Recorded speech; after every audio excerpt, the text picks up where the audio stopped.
Hi everyone, welcome back. This is session 2 of my game Monsterhearts 2, the Saint Osana's School for Boys. Um, if you are watching this, then and you haven't seen the first session, I suggest you go back and look at that because it'll give a lot more context to what we're doing now. For my players, good to see you back again. This game is taking place as part of the Gauntlet Hangouts. The Gauntlet's an online role-playing community. Our central website is at www.gauntlet-rpg.com. We do all sorts of things. We have a little RPG zine that's published monthly. We have the Google Hangout sessions like this. There's a online con, all sorts of good stuff. So do check that out if you're interested. We're going to get pretty much straight into playing today. The first thing I will just go over, we are using a couple of safety tools for our game this evening. This is basically just to ensure the safety and comfort of everyone involved. Make sure we can have a good time. Monsterhearts, for those who aren't aware of it, has some horror elements. It deals with a lot of teenage drama, so there's some potential for going into sort of uncomfortable places for people. We will try and avoid that, but and to do so, we've had a discussion offline on lines and veils, which are essentially things we'll either not look at in any detail or we'll entirely avoid and not reference in our game whatsoever. So my players will obviously refresh their memories of those, so we make sure we can avoid hitting on any of them. The other tools that we use as part of, particularly as part of the Gauntlet, we have our open table policy, which basically means if for whatever reason you need to leave the game, whether because of your own sort of personal comfort or if you have an emergency come up or if you're just not feeling great, you are at any time able to leave. We're not gonna force you to stay here. You can obviously let me know, particularly if there's been content or whether that's made you uncomfortable. You can let me know so we can avoid that sort of issue in future, but you are not bound to let me know. In addition, we have the X card available to us. The X card's a fairly simple tool to use for again making sure we've got kind of a safety valve on the game. If at any point we hit any content that you don't want to engage with, you don't want to deal with, then you can either hold up your hands in front of the camera in a sort of X sign, type X in chat, say I'd like to X card, get the message across somehow. And basically at that point we will just stop what we're doing. We'll move past whatever's causing issue. If necessary, we'll do a little bit of revision, and we'll just carry on. This can maybe be because the content makes you uncomfortable. It can be because you feel tonally it's off. Any reason really. If you want to sort of call a stop to what we're doing, then that's fine. I may ask if there's something in specific that you want to avoid as a result of that. But again, you do not have to justify yourself. We're not going to judge you for doing it. Likewise, if you get X-carded, it's not a judgment on you. It's just that, we know going into this we can get into some places that might make people uncomfortable, or like I said, it might just be that a particular thing you want to do just someone doesn't really fancy. That's cool. We're here to play a game together, and this is just a way of sort of making sure that we stay sort of in a comfortable place for everyone. So that said, I'll give a very, very brief blurb, but obviously we're playing set in 1966 in a boarding school in the north of England, is our scenario. So it's a slightly different take on the standard Monsterhearts sort of contemporary American teen thing, but thematically still fairly similar. And rules wise completely standard. The last bit is I'm going to first I'll just ask everyone to introduce themselves and say who you are, as a person rather than as a character for the start with, and then we'll go around and do characters. I'm also going to steal from Leandro here and say if there's something cool you want to mention, whether it be something you've done yourself or something cool on the internet you think people should know about, give a little blurb. And yeah, as I said, self-promotion is 100% encouraged as well. I'm David. I'm based in Sheffield here in the UK. And the thing actually I wanted to specifically give a shout out to this week is I said obviously like this we publish a lot of the Gauntlet hangouts will come on and be available on YouTube if you go through our either through our Slack or through the there's a weekly digest published on the website in the blog, so you can check that if you want to. I wanted to particularly call out this week the Kingsport series run by Kat Rahman. It's another Monsterhearts series, and like this, it's set in sort of historical settings. Kat has run several sessions, several series of this now, set in varying time periods. In addition, they're also set in a version of H.P. Lovecraft's Kingsport. So you kind of have a bit of Cthulhu Mythos stuff crossing over with Monsterhearts. They're a really, really good series. I heartily recommend checking out at least one of them. I think the one I'm probably going to specifically mention this evening is the 1692 Witch Trials one, because it's a very, very different setting for Monsterhearts, but works really nicely. Kat's a brilliant GM. A lot of the good stuff that I managed to hit in my GMing tonight will be thanks to having both played with and watched some of her videos. So yeah, that's kind of my plug for the evening. We'll now go through in character keeper order because it's easy. So yeah, Leandro, if you want to. Hi, yeah, my name's Leandro. I use he, him pronouns, and I've been giving a taste of my own medicine because I usually spring this on people who played with me, and usually, and now I don't have anything to plug at the moment. Like even the stuff David plugged, I'm in it. So I don't know. I've heard of a musical called Hades Town. I've gotten really into it. It's like 1920s Depression era jazz about Greek myths. So check that out. Oh God, next time I'll think of something better. But that's all I've got for now. Check out Hades Town on Spotify. But yeah. I am Sawyer Rankin. I'm based in Nashville, Tennessee currently.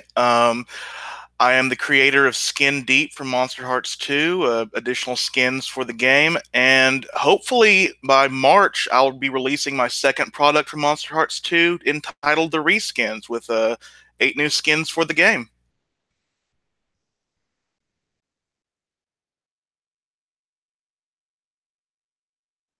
I'm Alex Meltzner, and I'd like to shout out the good burger I ate last night.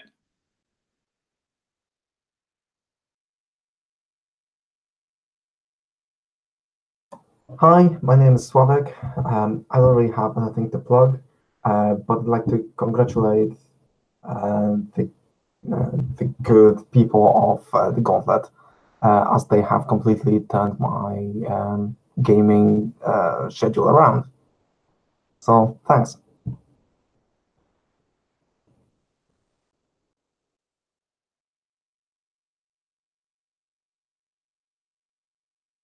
And sorry for the dramatic pause there. I lost the window with my video and it just got a message pinged me. And so brilliant, thanks everyone. And that's nice to be introduced. So yeah, again, we'll go through in character keeper order again, and then so if you can just introduce your character, tell us a little bit about them, about something significant that happened to them last week. I admit we didn't get much actual playtime in last session. And one thing, and again, Leandro, I'm sorry to spring this one on you first, but if you could also maybe give me one thing that you would like your character to either do or have done to them this session. and we can come back to that in a sec if you want. No worries. Sure, I'll think of something while I over-explain, as I always do. Yeah, I'm playing Adrian Black tonight. He's using the vampire skin.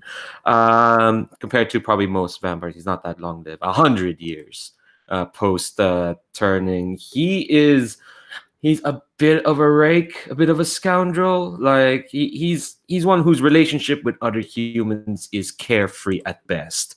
I guess he's a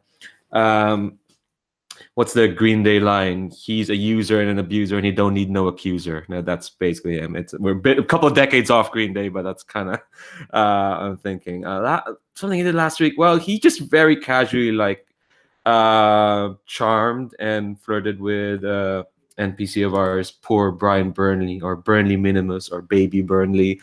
They've already hooked up in the dorm, but seems like Adrian's kind of like continuing just for kicks and kind of convinced like, oh yeah, we can do Romeo and Juliet together and oh, and that'd be fun. So I wouldn't say he deserves comeuppance, because I think what I figured out when I play terrible people is they deserve a bit of comeuppance. Well, not right now.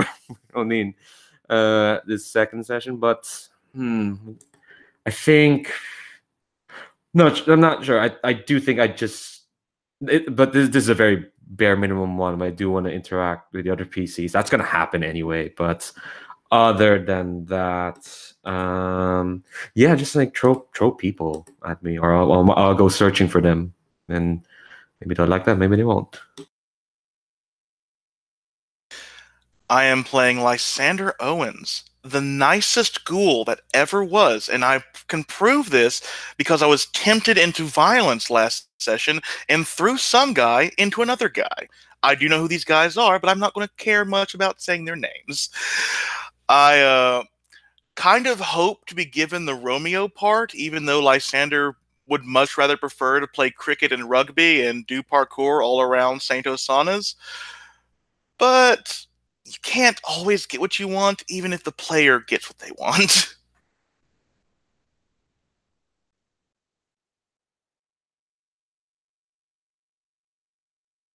I'm playing Emmett Clay, the Hollow. He's a golem. The letters for the Hebrew word truth are on the back of his bottom teeth. He is... I wouldn't say he is sweet so much as just timid and confused. And let's see, last session, somebody kindly suggested that he might want to try out for the part of Juliet.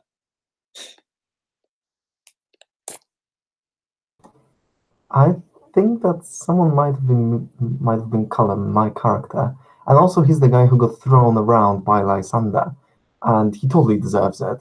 I'm playing a witch, and he's kind of a social player. I think he's going to try to manipulate his way into the top of the social rank in Santa Sana's school.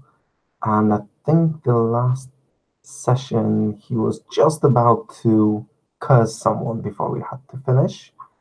I wish for him that he gets a gang of some sort, because I think he'd just feel very much at home in a gang that he leads. But whether he will or not remains to be seen. Excellent. Yeah, and so quite right. As due to the events of last session, Lysander had been sentenced to an immediate caning from Burnley, Casper Burnley, the one of the house prefects, and was being marched off to the gym to have his punishment administered.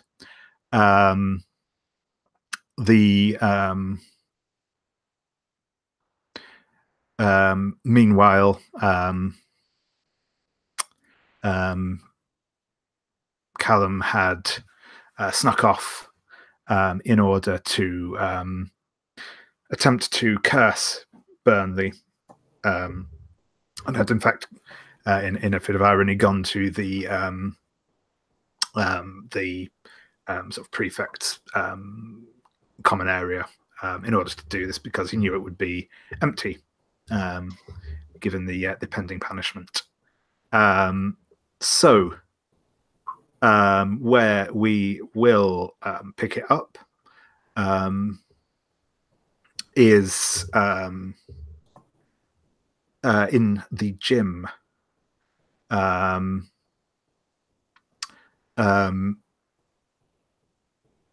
As Lysander is marched in, the gym has that sort of scent of like sort of quite sharp scent of wood polish. It's got the sort of shiny parquet floor down there, various gymnastics equipment, the sort of the long ropes with the rings on them, the some climbing ropes, some a couple of pommel horses.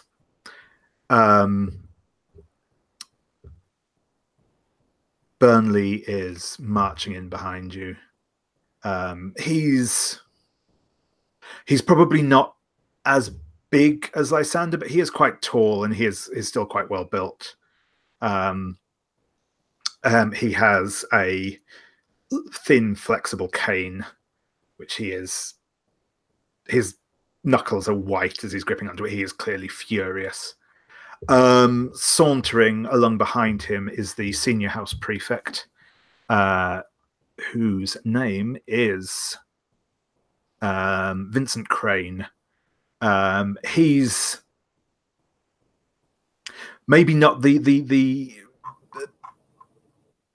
outward image that one would expect from a prefect. He's actually quite louche and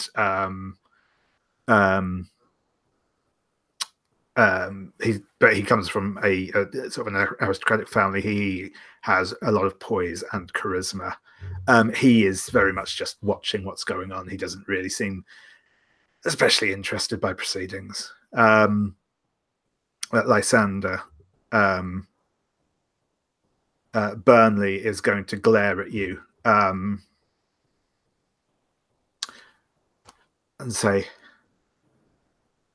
hands on the horse and drop your trousers. And he cracks the cane between his hands. Oh, I didn't know you were into that. Don't play about, Owens. Just do what I say. You want me to drop my pants and not play about? I'm getting mixed messages here. In the background, and very much out of Burnley's eye line, Crane smirks. But yeah, Burnley just takes another step towards you. Say, don't test my patience, Owens. You've wasted quite enough of our time already. Fine. I suppose I can't put this off forever. He'll strip down and drop trow in front of the prefect, making sure he gets a good look before turning around on the pommel horse. Sure thing. And I think with that, we will cut to Callum. So Callum, the token that you'd managed to snatch from Burnley was a little note on pink writing paper. It's still bears a faint scent of perfume to it. I think the way the ritual requires me, as it has been described by the pen pals, who has been kindly explaining how it's done in general, would require me to place it in the middle of some sort of circular symbol with maybe Latin writing around it, and burn it. So I don't care about the prefect's love life. I just want to see if it works or not. So I suppose the prefect's place would have some sort of lighter or something like that. Yeah, there's a fire. There's a fireplace, which actually is, in fact, is probably even maybe just lightly banked down, but there's definitely matches for lighting it. Yeah, so a drop of blood, a bit of fire, a bit of Latin chanting, and let's see if it works. What I'm specifically trying to do is to cast Binding, which will prevent Burnley from harming anybody physically. That's a natural 10, not even counting my dark, which is positive. Excellent. So yes, I will just double check on that move, but I believe basically it just happens on a success. So it works and can easily be reversed if I desire so. Exactly. Yeah, that's cool. So you chant and you kind of light as you're sort of reaching like the climax of the ritual. You light the note on fire, and it kind of catches fire and starts burning from the corner, like you'd expect from from setting a bit of paper on fire. But then, as you say, like the last syllable of the chant, it all burns up in a single instant with a sort of bluey purplish tinge to the flame. And what does it feel like when you complete this ritual and the magic flows out of you? I am positively ecstatic. This is probably the best thing I have ever done in my life. I've never imagined that my pen pals would grant me such power. Excellent. Cool. And so we will cut back to the gym. You're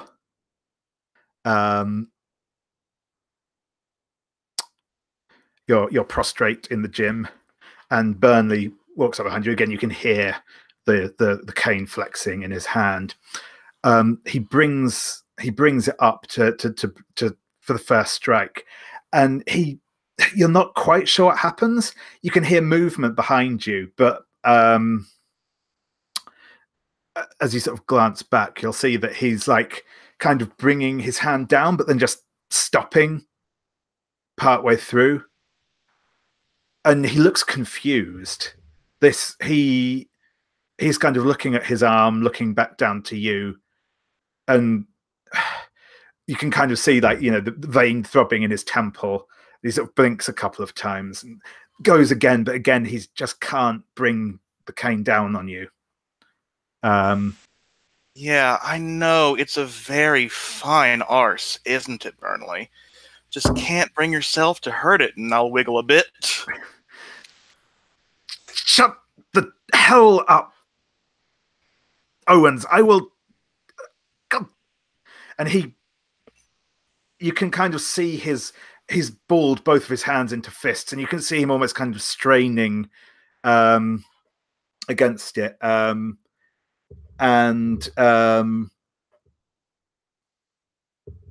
Actually, yeah. Do you want to roll me a shutdown? I certainly will.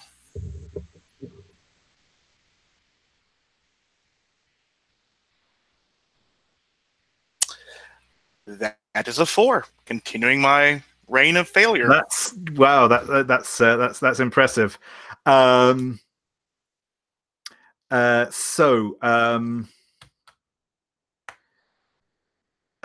think Mark's experience. yeah, you mark experience for the miss, and he is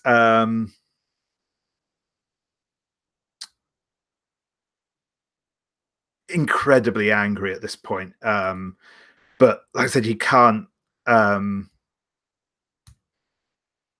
He just can't seem to bring himself to hit you. Almost that's how it seems, which is odd because he's never been shy about it before.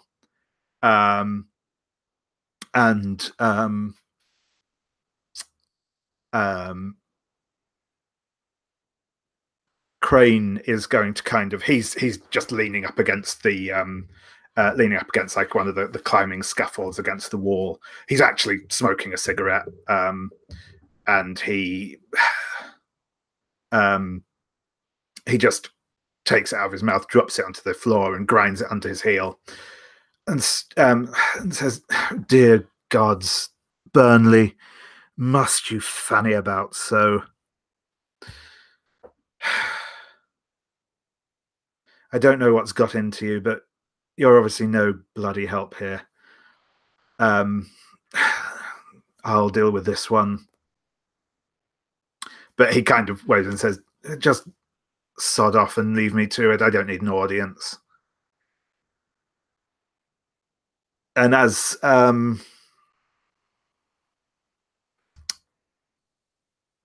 Burnley is kind of sputtering at this point, he's clearly isn't going to speak back to Crane, but he's angry. You've never seen him this angry before, and he just storms off. And Crane takes the cane from him as he goes. And he says, "Oh, do pull your trousers up. Let's not make more of a spectacle out of this than we need to." I think I'm going to try something here. It's just... Yeah.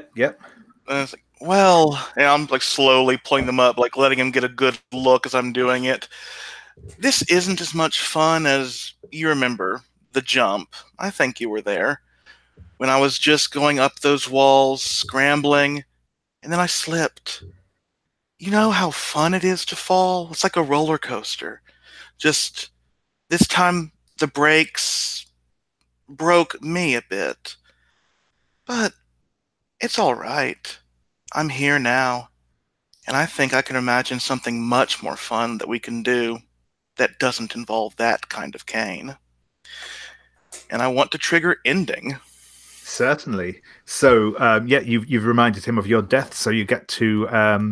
I believe you give him the condition morbid, regardless, and get to roll to turn him on, if I'm correct. With cold, and I think cold, I will be tagging morbid. That is more than fair.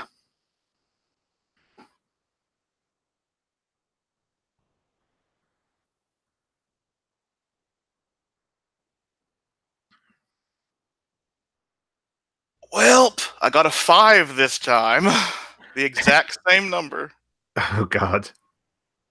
That's... Sure.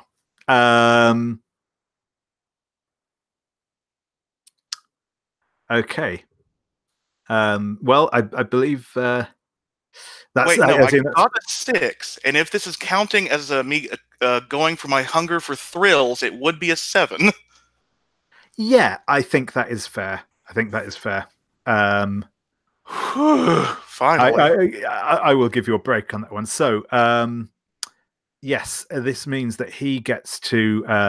no, it makes sense as well. But yeah, so he gets to either take a string on you or choose one of the reactions, I believe. So I get a string on him, or he chooses the reaction. Yeah, sorry, that's what I mean. Yeah.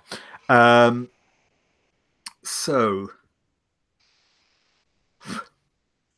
okay. So what he's going to do is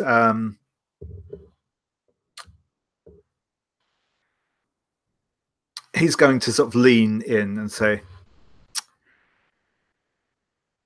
"Well, Owens, unfortunately, you have misbehaved in as much of a jumped up oik as Burnley is. We can't let discipline slip. So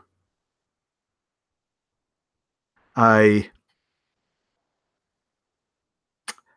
will be exacting some punishment on you, but I admire your style, Owens. I like a boy with a bit of spunk in him. So perhaps we can meet up this evening, say at the top of the church clock tower." And at this point, he will administer the punishment as though not with quite as much vigor as you suspect Burnley would have done. So if you can take me 1 harm. But yes, Hugh, and I think for that one, I think rather than, because I don't think he's exactly promising something that he thinks you want, so I think I'm going to give you a string on him. But you've clearly piqued his interest. So I think with that, we will go to Emmett. So when we last saw Emmett, he had been, after getting lost in somewhat of a daze, he had been caught by the headmaster in an area of school he was apparently not supposed to be in. He saw the headmaster emerging from a subterranean door. On as they do. Exactly. So as you're coming out of that, the sort of nearest exit from that area of the school, you're actually sort of it's the part of the school that's right by the chapel.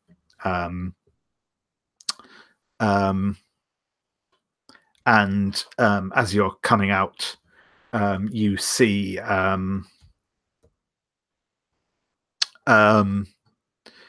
Stuart Leslie coming out of the chapel, or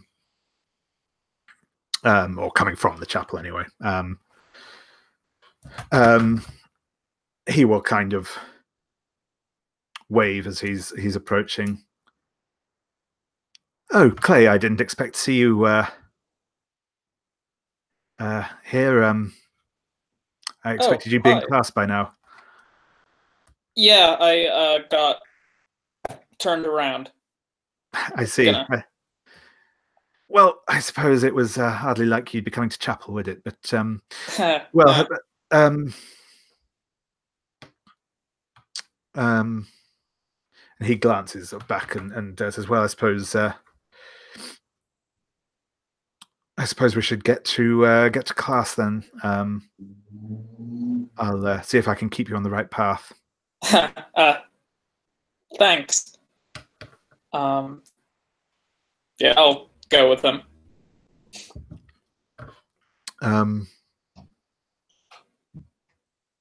So, did you get up to anything fun over the holidays? Nope. Did you? Oh, just the usual. Spending time with Mater and Pater. We went away to France. It was, awfully interesting. Visited Lourdes, which was an experience. Wow.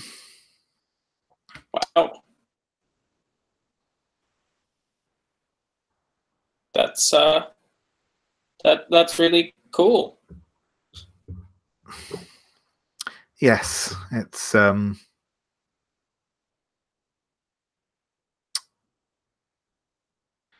perhaps the term I'd use for it, but it was a fulfilling experience, I suppose. Oh, why wasn't it cool? I'd say it's more.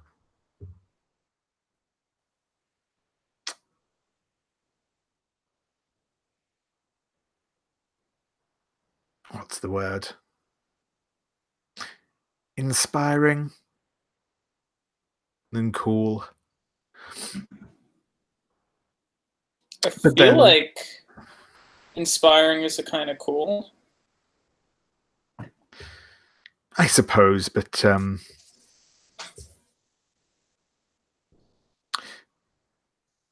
it wasn't exactly,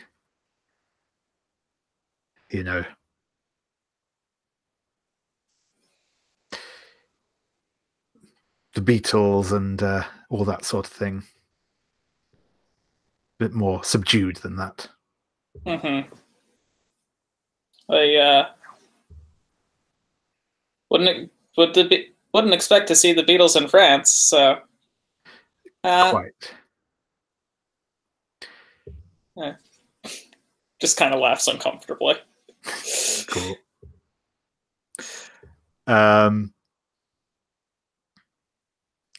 Yeah, so he'll continue to make small talk as you sort of head to class. And then we'll see what Adrian is up to. Think while he's kind of prowling towards class, think he's kind of curious what everyone's been up to, you know, back in term, but he's very curious on what that boy Callum McLaughlin is on. I don't want him to just run into Callum, but I think he's gonna gaze into the abyss, try and find out what Callum's doing. Yes, certainly. So how do you think that looks for Adrian? Does he have some sort of, you know, vampiric mojo going on, or Yeah, I didn't want to say he had vampire vision, but if this was a game, they would totally say it's vampire vision and have it as a separate bullet point on the back cover. But yeah, his senses just, you know, sharpen. You know, everything becomes. Oh shit! I'm describing a Twilight thing. Oh, feck it! I'm in it already. I am shocked, sir. Shocked that you would bring Twilight into a Monsterhearts game. Almost like this game was made so we can make our own better Twilight. Yeah. So. Yeah. No. It is very much a case of like everything kind of not slows down, but everything just becomes more finely detailed. It's almost like, and it's not so much like, you know, you can see every dust particle. It's more like you can feel life. But it's not an exact thing, you know. Otherwise, you would notice like maybe some people don't have like, you know, normal lives. It's more like just a rush. Yeah, I can imagine kind of that almost like kind of the buildings and stuff around kind of grey out a little bit, and it just sort of focuses on living people more than or living beings rather than that's cool. Yeah, so if you want to roll with dark, and what question specifically do you want to ask of the abyss?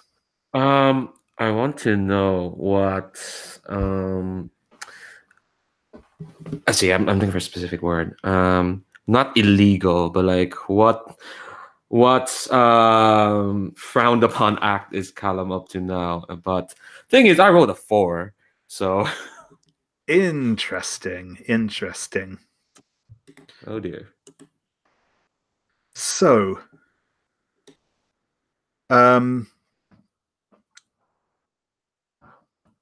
you are overcome. You start to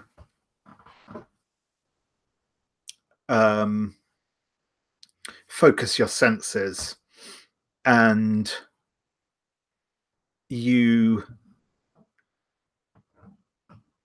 as you kind of smell, that smell of blood, that coppery tang overwhelms your senses. It's like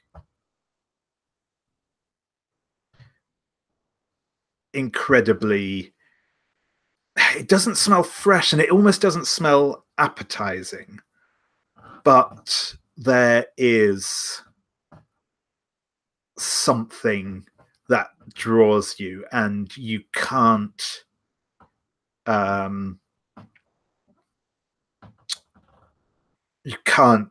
control. All the thoughts that you had up to this moment are just gone, and you, without even realizing you're doing it, you are running towards the woods, sort of at the edge of the. There's a sort of copse of trees and stuff a little ways behind the school, up towards one of the hills, running off into the dales. And you end up in the middle of this copse of trees, and the scent of blood here is overwhelming.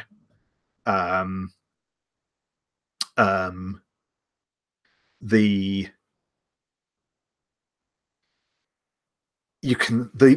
ground itself smells of blood. It's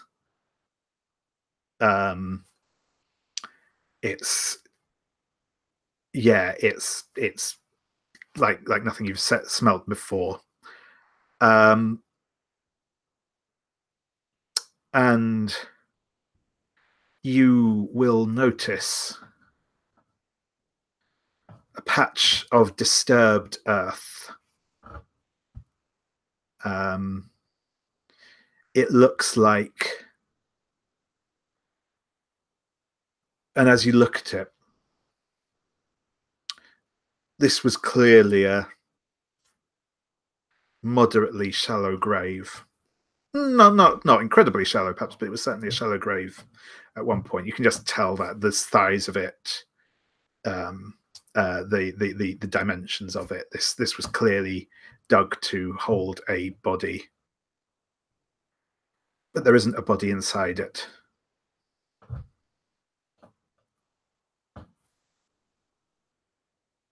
Oh, that's lovely. But I can tell that there's no body inside it. But just yes, it looks like there's dirt and moldy leaves and stuff scattered around it, just kind of haphazardly all around it. But you can see, there's clearly a bigger hole there, and it's sort of earth has collapsed into it as well. But it's clearly there, and you can smell death coming off of it. Oh, that's lovely. Should we keep on there, or is there anything you want to do particularly at this point? And you can take the condition morbid for me. No reason. There we go. No reason at all. Okay. No, just it's fine. No, I think we can leave Adrian there for now. Just kind of like staring madly, probably really sweaty. He probably would take off his shirt if it wasn't a cold, January, February, English winter. That not that it matters to him. Come think of it. Oh, he might. No, he's not gonna take his shirt off. Not right now. That's too early. No, he's just gonna say they're all like confused and overwhelmed for the moment. Excellent. Cool. So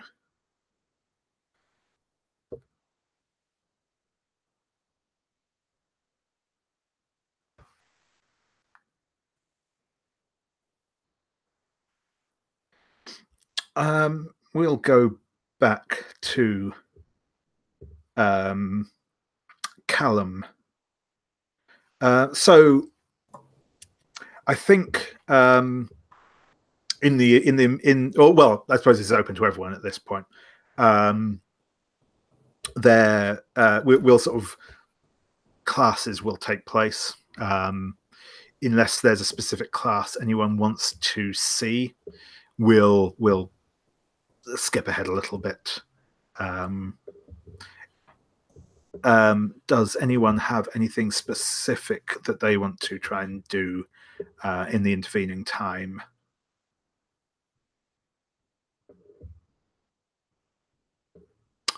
Cool. So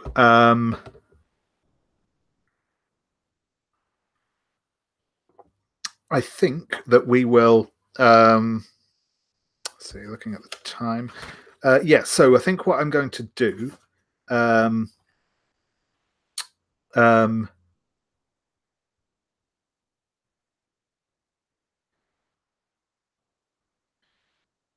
will skip ahead to sort of lunchtime-ish when I believe Lysander had arranged to meet up with Xander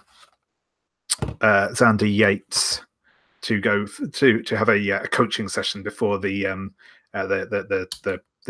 rugby tryouts in this afternoon. So yeah, I think it will be at the sports pavilion up in the up by the rugby pitch. It's sort of a September afternoon. There's a bit of a chill to the air, but it's the sun is shining, if not strongly at the minute.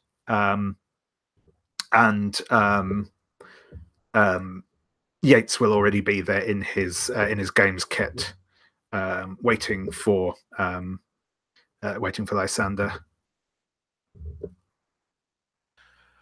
And Lysander will come like fully dressed. Bit of an awkward gait, but that's to be expected. Certainly.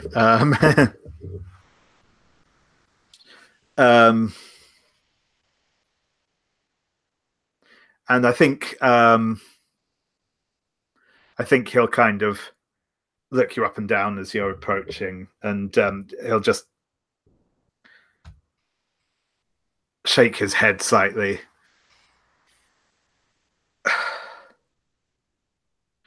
Really, Owens? Already? Can't you? Trouble just seems to find me. I mean, I do try to work out all my issues on the field. You know how good of a player I am, but sometimes there's a bit of a build-up. Boys and all that. I know, but you could at least try and be a bit careful. You really could. You could be rather good at all this, rather better than you are, if you could just try and stay out of trouble a little. Well, do you really think I could be good? You've got potential, you've got promise, you've got that, you've got the drive you need. You just need to work on your control a little bit,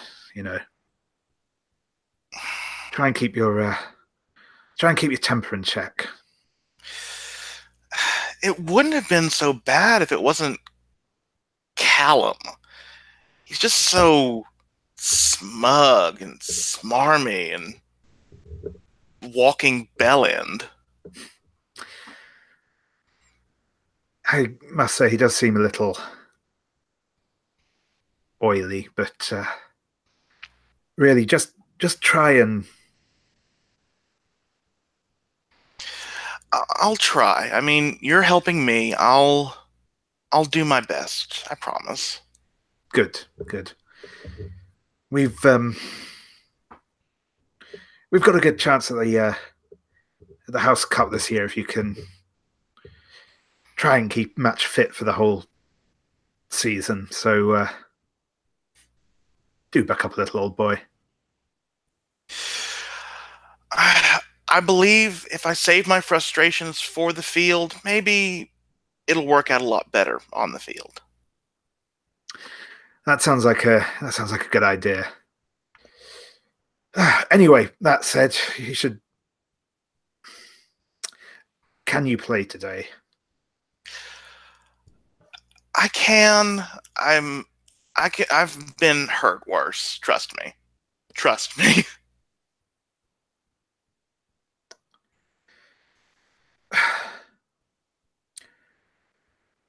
Have you been to Matron yet?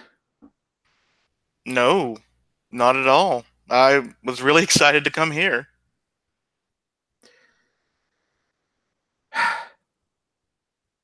Well, get inside the pavilion and I'll see if I can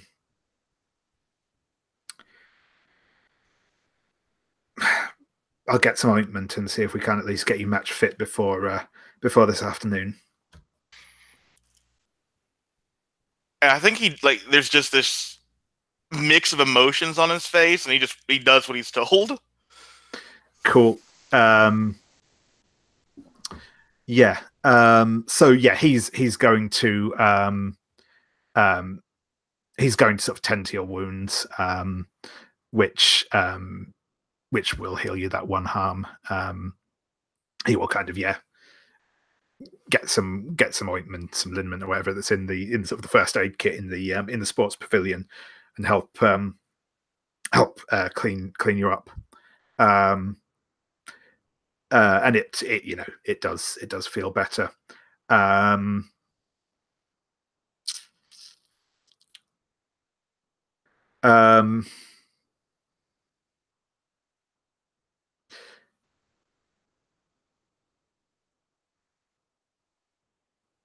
Yeah.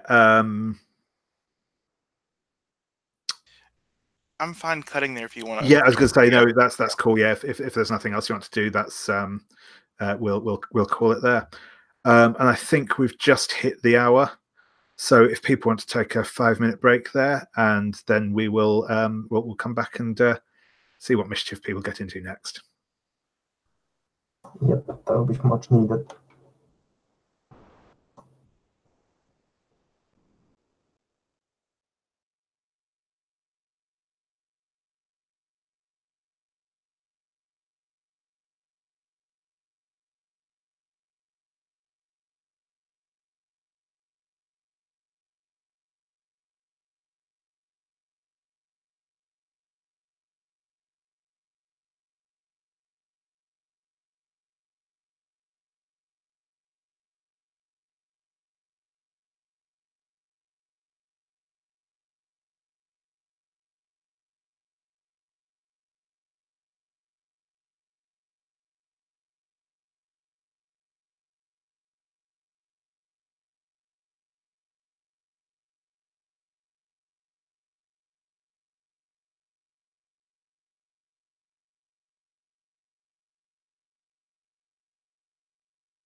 So yeah, I think we'll probably we won't bother touching on the rugby tryouts in any detail. I don't think there's, unless anyone else has a particular hankering to try out for the rugby team.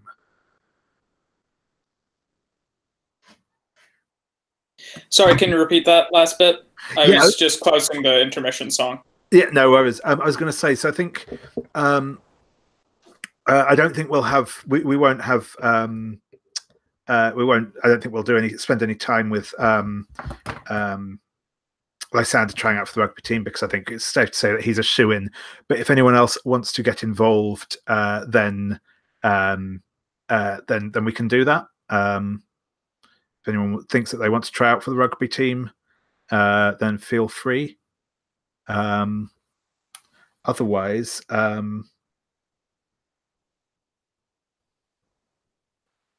I think that we will deal with the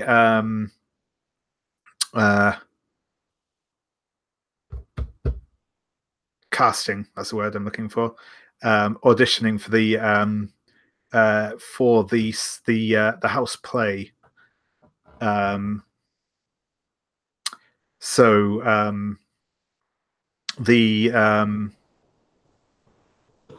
Perhaps before that happens, Callum could try to gaze into the abyss about the true nature of other people.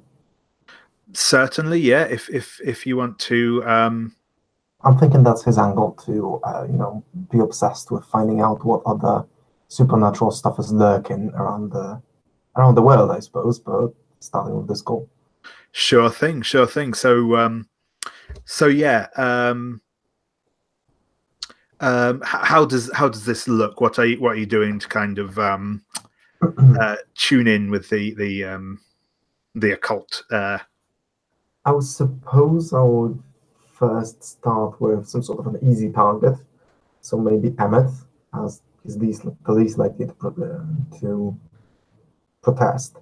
Let's probably go through his things first and foremost. Alex,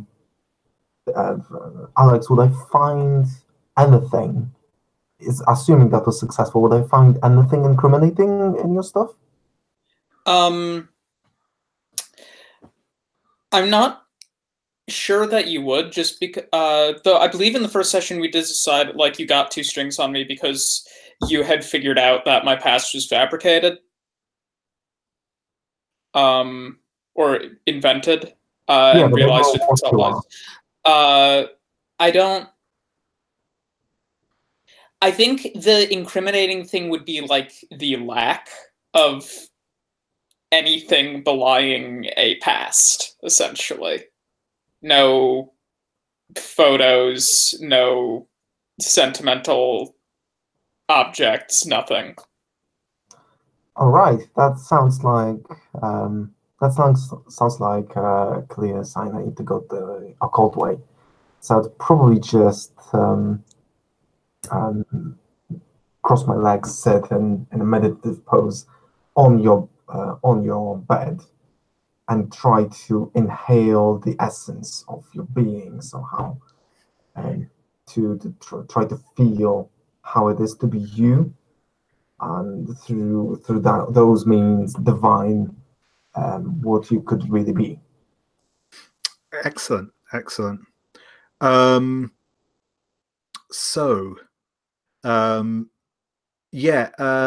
What specific question do you want to ask of the abyss? I suppose my question would be, what is Emmett really? What is he? Yeah, that's cool. If you want to roll with dark, and we'll see how this goes. Okay, so God damn it, that's a 12. I really want those XPs. I know, yeah. Okay, so I think your sitting on the bed, cross-legged, and you hear chanting, sort of rhythmic prayer chanting. You may well recognize it as being Hebrew, but that's certainly what it is. And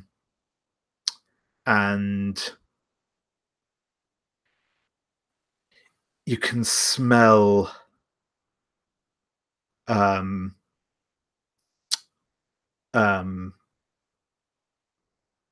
rich clay, and you can smell it baking. You can smell that hot fire, and you can almost feel it warming you as you're sat here on the bed.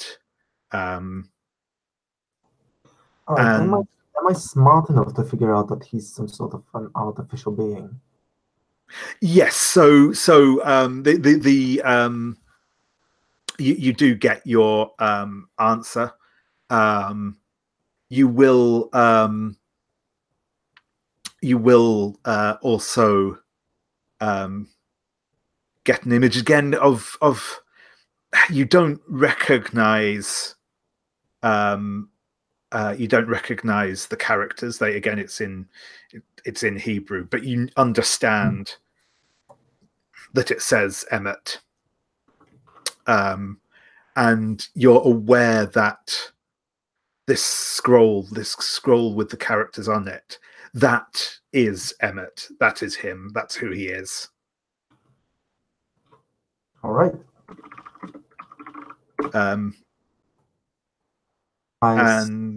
Yeah, so that's so I'm just checking. Yep, so you also get a +1 forward if so you get +1 if you have a role that you think that would influence that knowledge. So probably something involving Emmett. And is that cool? Is that cool with you, Alex? The that sort of framing there, cool.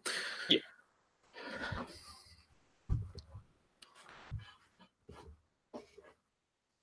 Right, so I'm happy. We can go to the what was it? The casting.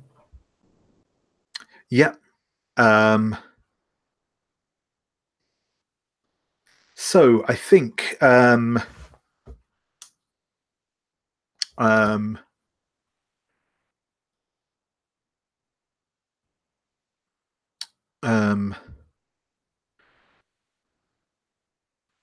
you will be sort of, this is being held in the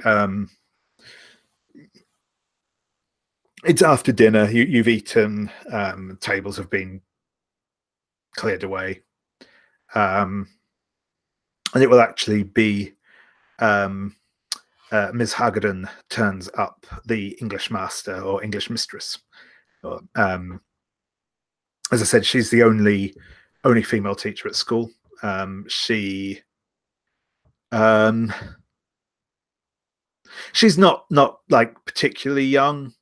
Certainly not from the perspective of a bunch of teenage boys. She's probably in her 30s.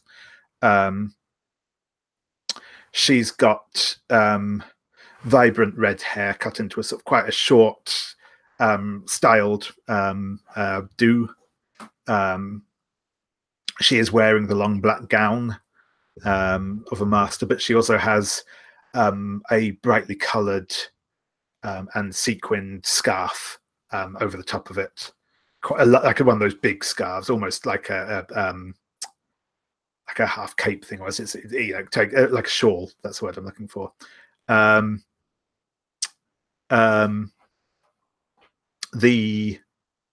She has bright red lipstick and long, well, not super long, but certainly longer than average fingernails, painted in a deep iridescent green.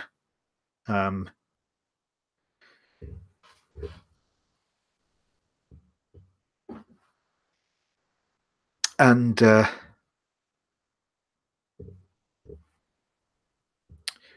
she will sort of get up in the dressing and say, boy is very good. I am glad that we have you all here this evening. Yeah, to be performing Romeo and Juliet, I believe. I am looking forward to seeing what passion you can bring to the roles. Now,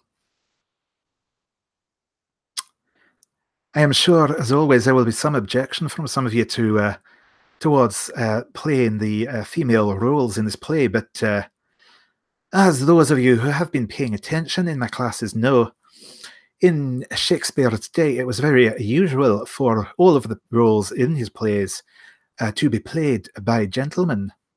And in fact, the very first Juliets would have been played by young boys such as yourselves. And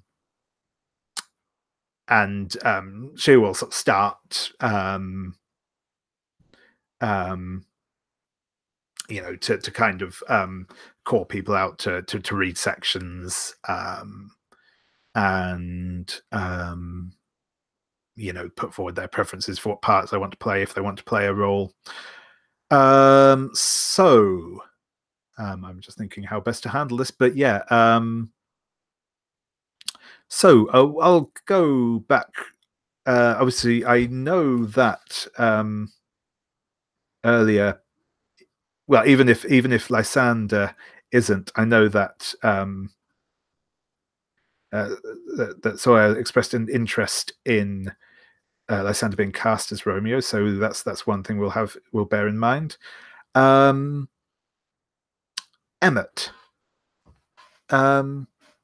are you going to audition for any roles, and if so, which ones? Hell yeah! Or which one? I think Emmett is going to stand up and says, "I'll try out for Juliet."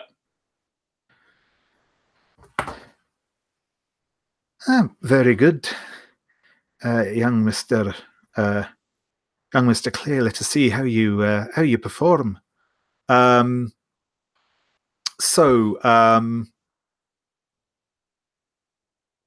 Is this a role? We'll just like talk it through a little bit first. So what how do you think Emmett takes to the role? Do you think that does he find it difficult because he's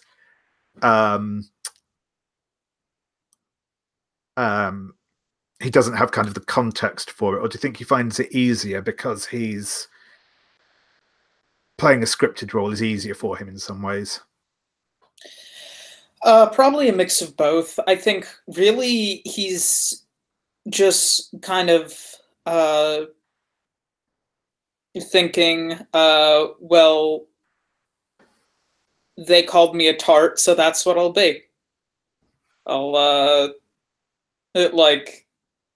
It's just deciding to that's what he's basing his performance off of, like sort of his ideas about other people's expectations for how he would do this, essentially. Excellent. So I think yes, and you do have blank canvas. I love that move. So I think the you're sort of channeling that.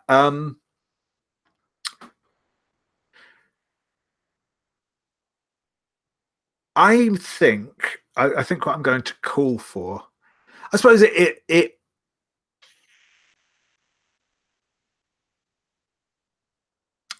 I think either I think I'm going to give you a choice here.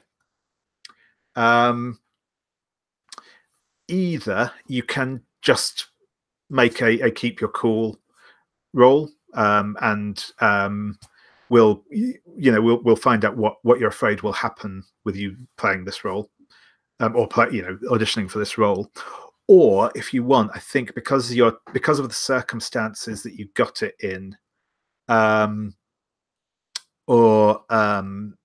think I will also let you, if you want, roll to turn on Kingsley.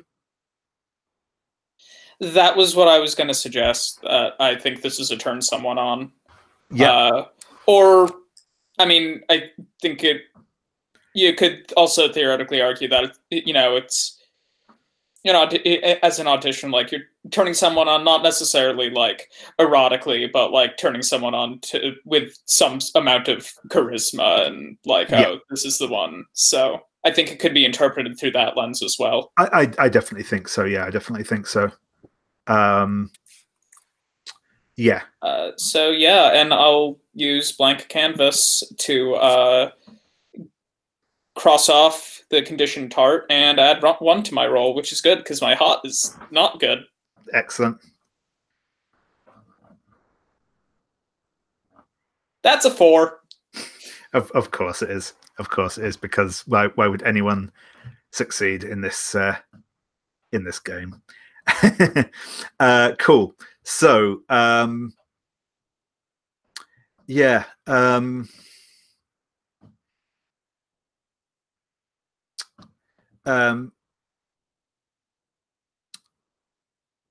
I think you kind of get up and do your scene, and in fact, I will say it is actually Kingsley who is playing against you. For this, he is playing as Romeo, and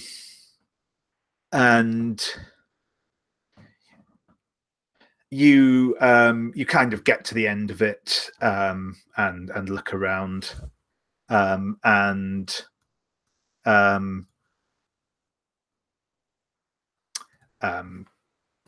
Miss Hagedorn,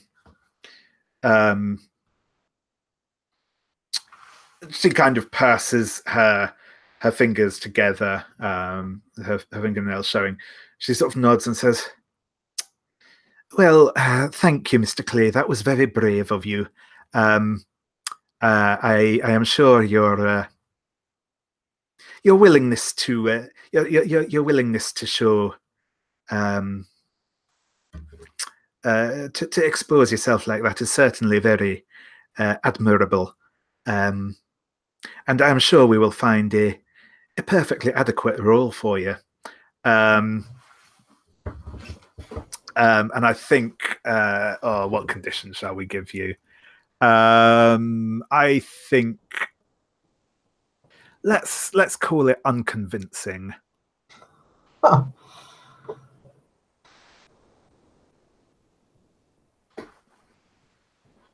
I think we might have lost Alex. Oh, yeah, he might have frozen there. He is frozen. I'll just leave it a second to see if we get him back, and if not, we'll just move on to someone and then reappraise him once he returns. This obviously burnt him too hard there. Let's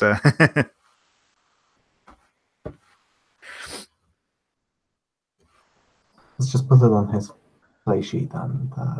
Cool. Yeah. Hey, did you get all of that, or yeah, actually, I was able to hear when you said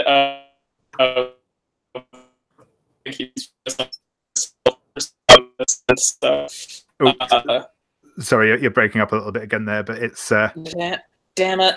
Yeah. Alex, I think you might be connected twice. Why? I'm gonna just try closing and restarting. No worries. We'll I'll move on to the next bit. But yeah, so we got through all that. I got all of that. Cool. Unconvincing. Yeah, excellent. All right. In the meantime, I suppose I'm going to spend a string to tempt Adrian into auditioning for the role of Tybalt. Oh no, actually for Romeo. Why not? Romeo. So I kind of nudge him and go, "Hey, you should really go for it." I think I'll nudge him, kind of looks at you askance. Adrian has kind of after spending the the afternoon in the forest, they've gone to the trouble going back to their dorm room to change their clothes so they look less disheveled. So he kind of looks at you and is like, "Well, you can't just say that, Callum. You have to convince me. Why? Why what? Well, why Romeo? I was content to just, play one of the to stay by the sides. Why would I? It's fine. Obviously, I'm a natural to play the role of Romeo, but if you go for it first, then I might get something easier, like, Mercutio. I think, it's a long suffering. Come on, do me a favor. I'm the obvious choice, so let's just get it over with. Well, if you think me that highly, then all right, I'll take you up on that. I think if he hadn't gone into a weird, I think if he hadn't gone to a weird trip in the forest, he'll be more guarded. But he's more like, whatever, I can do Romeo. So yeah, I'll take that. I'll take that string, sure. I think I just kind of casually, like, in with an air of let's get this out of the way. The more than a bit of disdain to Miss Hardigan. It says, "I'll go for Romeo then." Sure, why not?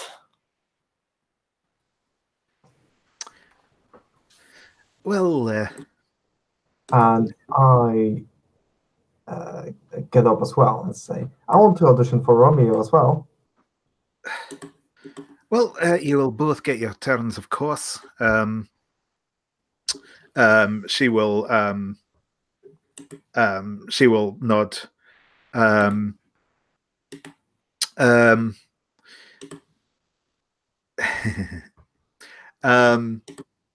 Is anyone else wishing to step forward to audition for the part of Romeo? Of course, Miss Hargadon. I believe that I'm best for the part. Well, it does appear we have quite a budding wee group of thespians here. Very well, I suppose. She will say, well, yes, we will take this in turns. Can I interject for a second? Yes, certainly. So I think Callum would try to shut this whole situation down and say something along the lines of, it sort of emotes vividly, gasping in kind of theatric shock.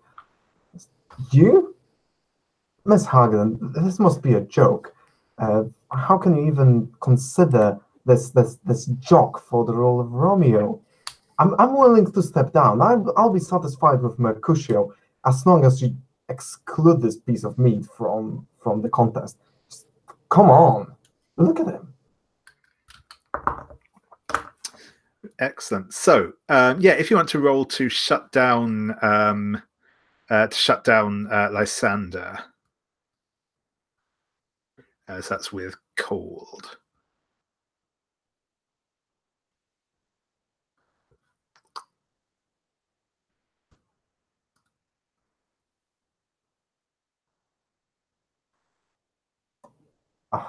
I failed that. It's a 6. Right.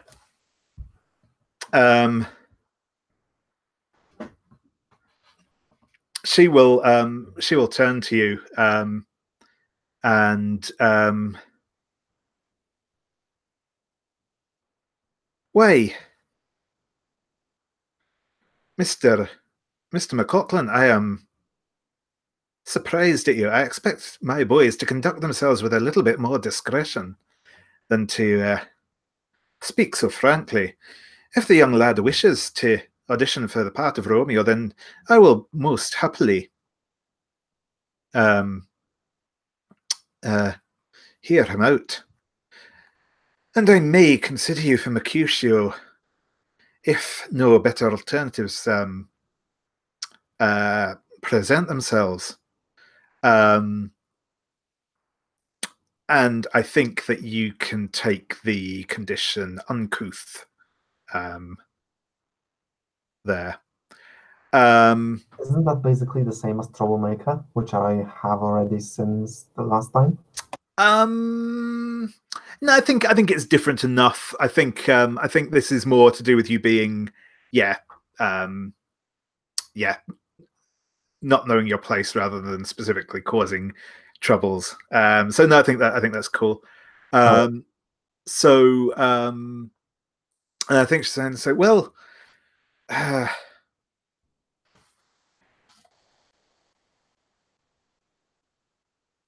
Mr. Black and Mr. Owens, I suppose. Mr. Owens, if you could read the part of Juliet first, and Mr. Black, no, strike that, reverse it. Mr. Black, if you could read the role of Juliet first, and Mr. Owens, if you can take our first stab at Romeo, please. Miss Hargadon, I do believe it would show off Romeo better if we did the scene before the suicide. This way, Juliet does not have to worry about stumbling over lines that they may not use, and it shows off our willingness to play nicely with the other boys. Hey, well, you certainly know your script at least, so that's something to be appreciative of. Well, very well, go ahead. Boys, that will be page, and she will quote the appropriate page number for the script you have. And this is actually the plan I had wanted all along. Not the exact same person, but so Lysander will read, very dramatically the piece, getting to the point where he's going to take the poison from Juliet's lips. And I am definitely going to try to go for my hunger of thrills. So he gets to that point, and then he lightly, like the boyish on boy thing of lightly kissing the lips. It doesn't work. Then he dips his hands behind Adrian's head, pulls him in for a deep, passionate kiss to show how enthused he is. And I would like to try and just normally turn on Adrian, pursuing my hunger of thrills because I'm doing this in front of an entire audience, and tagging morbid because I am dead and maybe taste just a little bit good. Yep, yeah, I was going to say you can absolutely tag the morbid in there. So yes, I wonder why I got that condition. I wonder why. Oh, thank God! With everything, I got a 13. Nice. I'm whispering to Emmett. See, that's what you're in for. So you gain a string on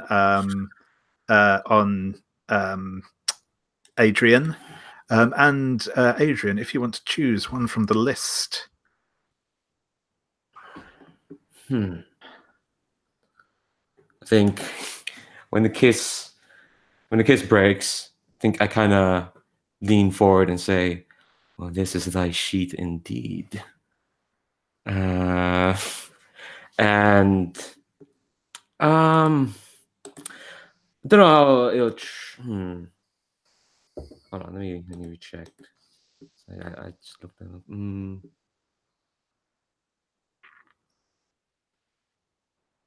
I think. So I'm not sure how to translate because we're in the middle of we're in the middle of like a room full of people. At the moment. Feel free to promise me the part. Yeah. I think no, that's easy. And as well, I was going to say. I mean, and obviously as well, the other thing is the give yourself to somebody doesn't have to necessarily be, I keep forgetting you strip that. off right there. It can just be sort of you. Yeah, I know. I keep forgetting that. But yeah. No, it's but yeah, choose as you see fit. I think yeah. No, I'll go with what Fred wants because ferret wants things, and I can't say no to ferret. I think after the kiss breaks, and say that, gonna lean forward, gonna turn around to Miss Harding and says, "Well, ma'am, I do believe there's not even a point in competing. Clearly, we found our Romeo." Well, yes, that was quite a performance, Mr. Owens. We may have to rein it back in a little bit, but I appreciate your passion. And Mr. Black, if you would care to play Juliet, I think that was a rather fine performance on your part as well. And one cannot deny the chemistry the two of you seem to have. I think I'll shrug and says, "Oh, sorry, I saw Callum unmute there. You can say something." Go on. I think Lysander just sort of puts his hands on his hips. It's like, jocks are not always stupid pieces of meat. Nice. I think Adrian just shrugs. Is like, this has all been just a diversion to him, I guess. He's like, fine by me. And I think when he kind of turns to sit down, maybe he kind of sees Callum. Oh no, he sits back next down to Callum. And yes, and he sighs and is like, so much for staying in the sidelines, I guess.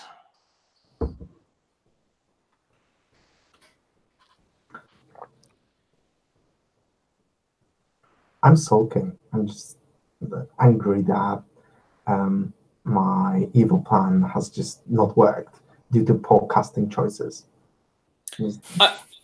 I'm also sulking, mostly from embarrassment. I think Adrian is smirking because he got one of the Bane parts, even though he didn't even technically try for it. Yeah, I think Lysander doesn't go back near Adrian or Callum because he's gotten what he wants from Adrian. He doesn't want anything from Callum, but he'll sit next to Emmett and just like put his arm around him and sort of just like be kind of buddy. It's like, I mean, you did very well, but that could have been you on the receiving end. Okay, sorry. Woo. Do you want to roll a shutdown, please? Yes. I'm also bad at cold, though. But I don't know, I think we'll probably want to try to spend a string to... Well, can I spend the string after the roll if I need it? Okay, that's right. Yeah, you can spend strings after the roll. So yeah, that's you don't have to declare doing it up ahead unless you specific like some moves might specify that you have to do that, but otherwise no, you can spend a string after. Well, I am going to spend the string because I rolled a 7 - 1. So cool. So, right, your options on a 7 to 9 are you can cause Lysander to lose a string on you, or if Lysander has no strings on you, you can gain one on them. I'm not 100% certain without looking at the sheet, which is the case at the minute. You can give them a condition, or you can take one forward.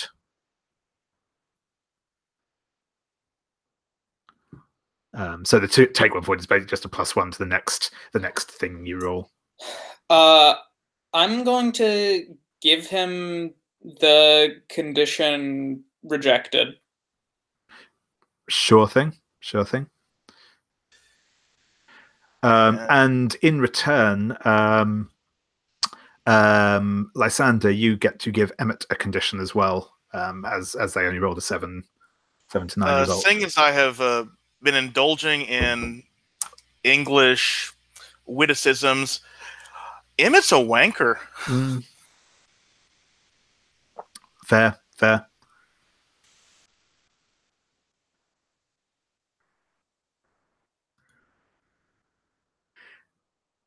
Excellent.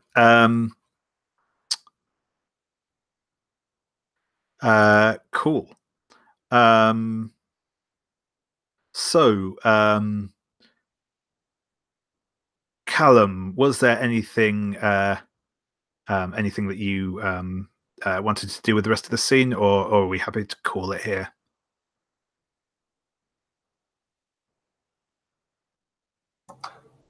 I'm good. I've got nothing I wanted. Ah.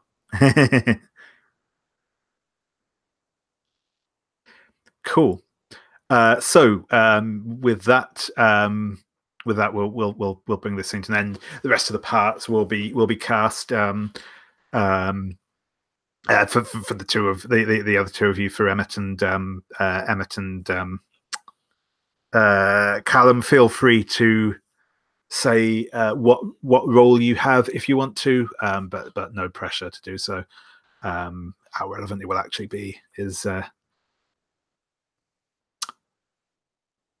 very much up in the air. At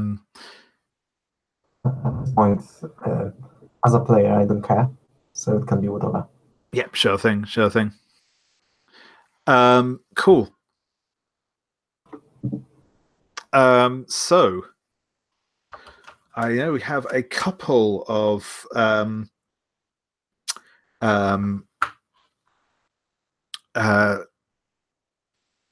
potential events happening this evening. So we have Adrian.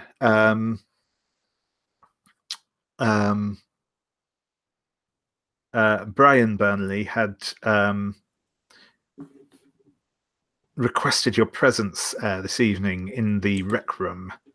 Are you going to go? Oh, yeah. Cool.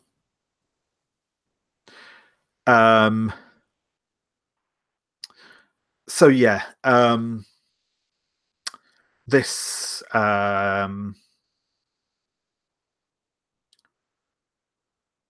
this room it's a sort of fairly big. It's a fairly big room. There's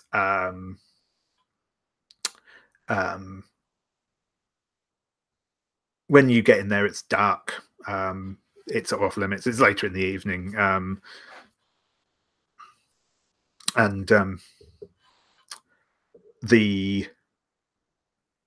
it's sort of got a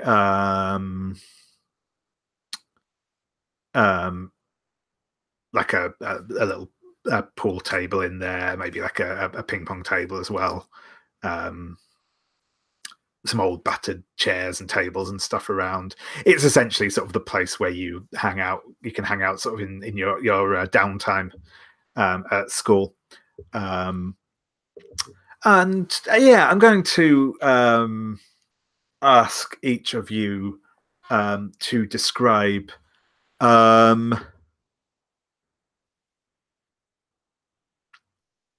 one sort of touch about this room that the pupils have made to make it seem sort of homely, but how it only really sort of shows just how isolated you are here. So yeah, well, can start with whoever's got an idea for that. Sorry, could you repeat that, please? Yeah, certainly. Yeah. So if you can give one detail about the room that's kind of been done by the pupils to make it seem sort of homely in here and familiar, but how that actually just shows you how isolated you all are.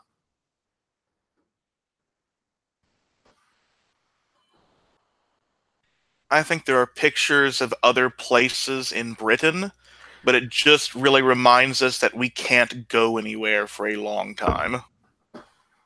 Nice. There's a record player, but the records are all locked away, and you have to ask for permission to, depending on what record you want to play. Cool.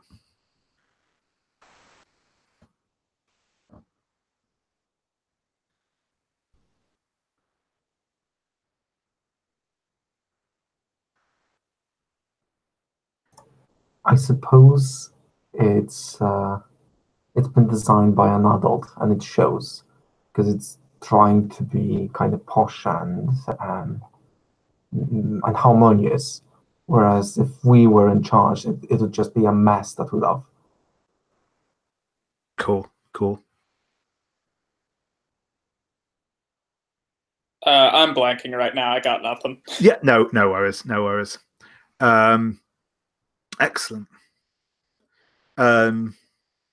Yeah, so as I said, the room's dark as you get in here, though I don't imagine it gives Adrian much difficulty. You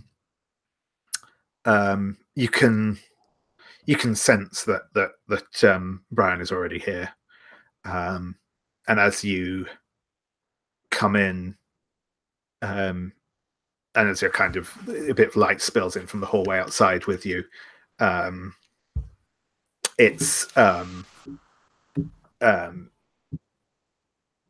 you sort of go to close the door, one of the kind, just a like little standard lamp over at one side of the room will kind of turn on, and Brian's sat there. He's actually managed to get his hands on a we'll say a bottle of wine.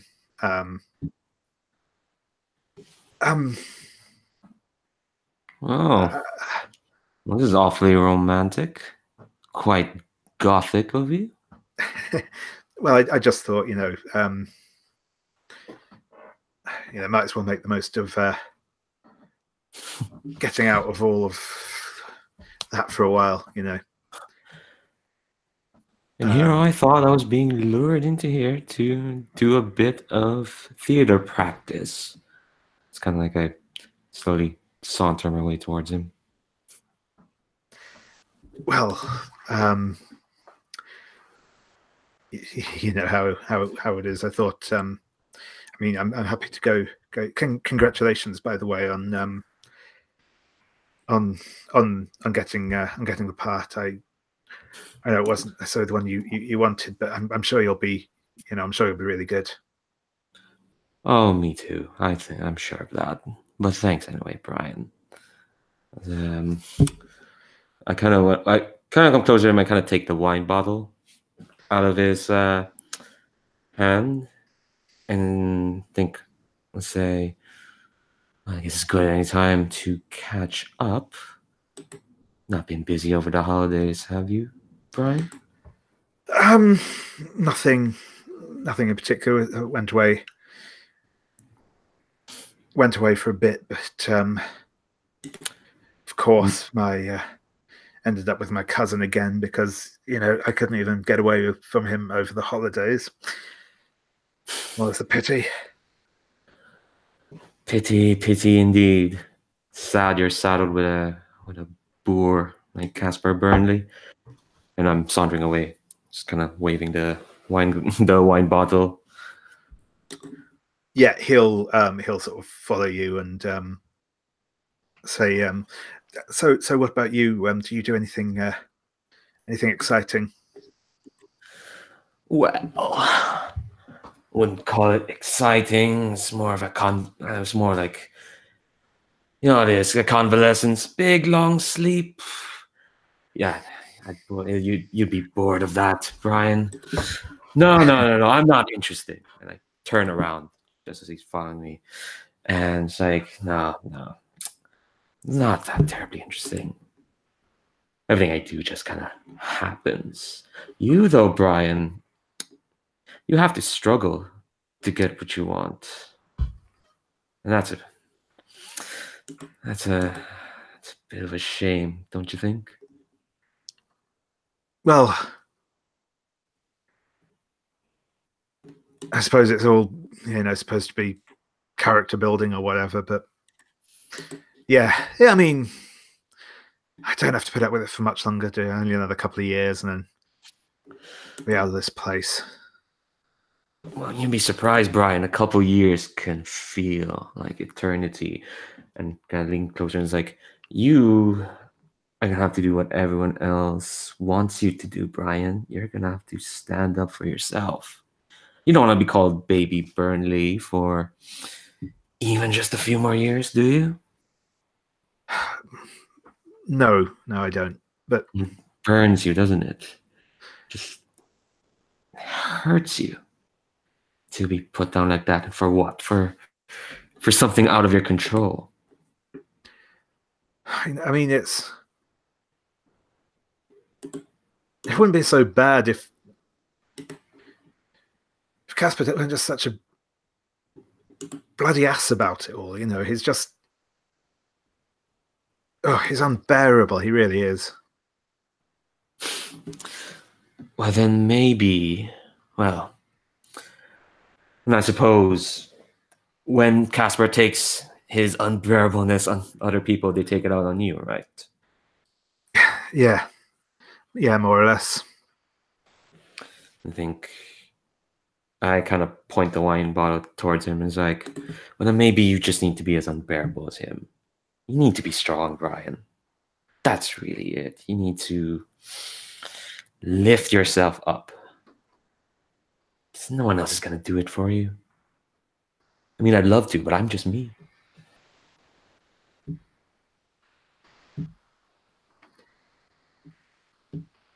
I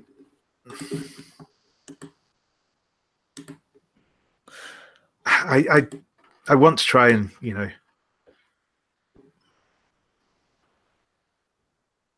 it's just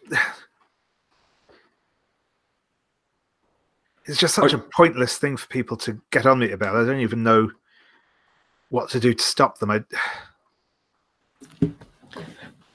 Well, you're going to have to do something to prove to them that whatever they thought of you, Baby Burnley Minimus, you know, unless I got it wrong with you, clearly, maybe I just did, and I apologize. And I'm gonna move to leave the room, and I think I'm pulling a string on him, just like get him to like do something drastic to prove he's a man, you know.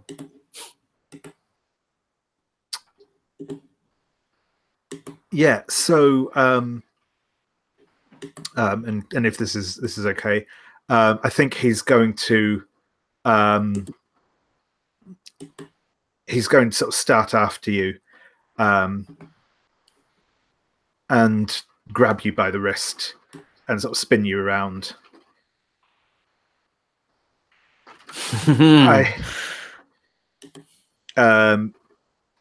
He goes to sort of say something, but instead he just leans forward and to kiss you. I think when he's gonna lean forward, I'm gonna bring up the wine bottle between our two lips, and so no. Look, Brian, let's save that for when you truly become your own man.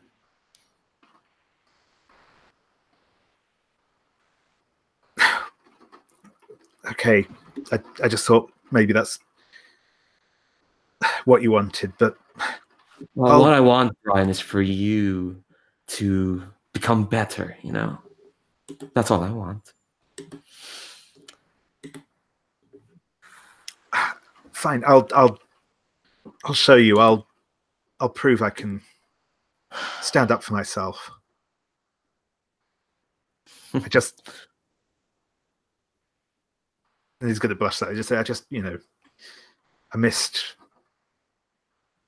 you. Oh, I miss you too. Well, fine.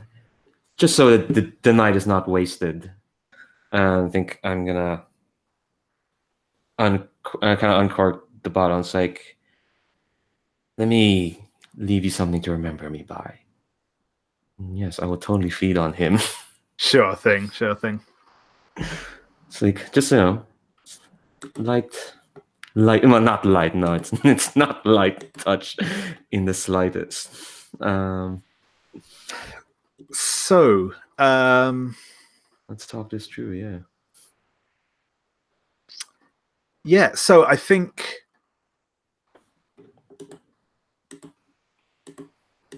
he will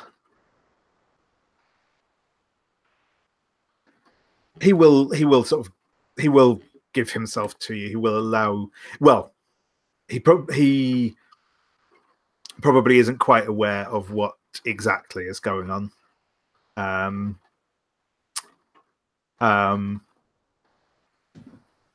But yeah, I think because of the situation, he will allow you to feed. I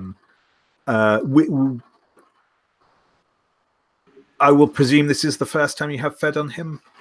Yeah. I've just had so you can mark experience.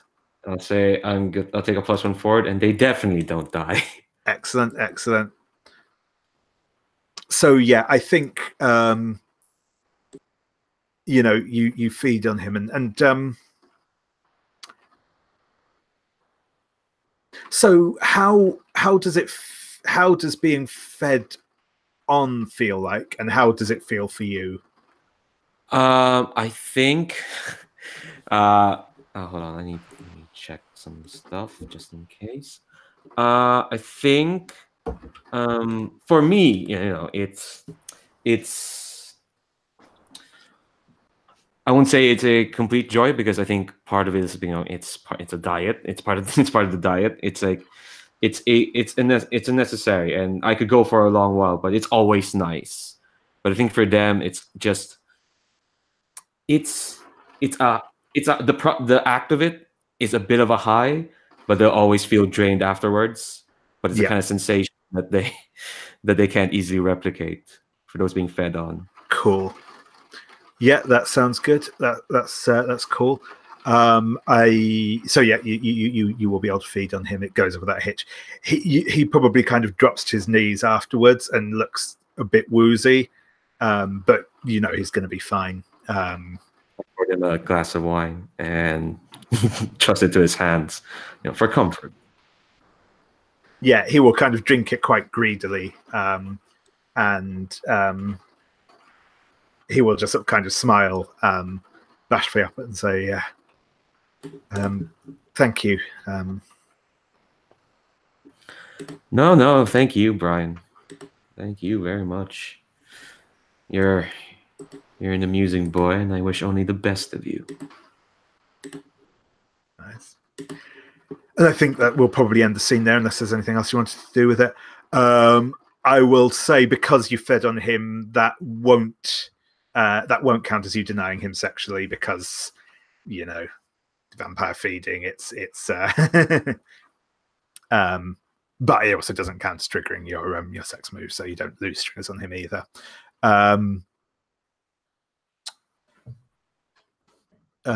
Cool. So I think we will have a quick scene with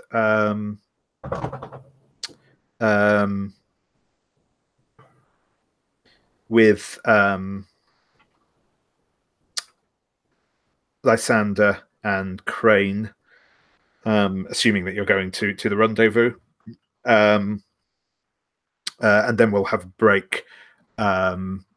Again, another 5-minute break after that. Probably a fairly short scene, a fairly quick scene, that one I envisage it being. And then, yeah, if people want to think what sort of they would like to frame up to doing in the last hour or so, if there's anything you particularly want to go after, we can then get onto that. Cool. So, Lysander, you've arranged to meet Crane at the top of the clock tower. You've presumably snuck out of your room after dark. There's some lights around, but it's fairly gloomy out. What are you going to do? I think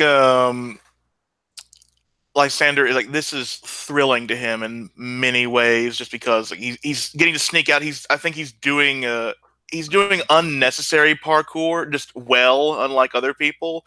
There's people the groundskeeper will be going by, and Lysander will be sort of spying on him from on a ceiling that no one should be able to get to, and leap off. And he waits until like he sees like movement in the church. It's like he's assuming Vincent's going to the bell tower, and he will climb his way up. And like by the time like Vincent opens up and gets there, Lysander will just be sitting on one of the edges, looking out, and turns slowly. It's like, it's about time you got here. Well, impressive. He sort of has like a chain of key, a ring of keys. He sort of spins around his finger. I must say, I think my methods are a little easier, but yours are certainly more impressive. And he kind of sits down on the slates and reaches into his pocket and pulls out a joint, which he lights, and takes a long drag before offering it to you. And Lysander will slink in, sort of come over, not fairly, but just, I think, just very confident. If he was not such a jock, you could tell his chest was being puffed out. But right now, it just looks like he's still sort of showing off. Like, you're pretty impressive yourself. Don't sell yourself short. I know I'm impressive. It's it comes with the job, really. But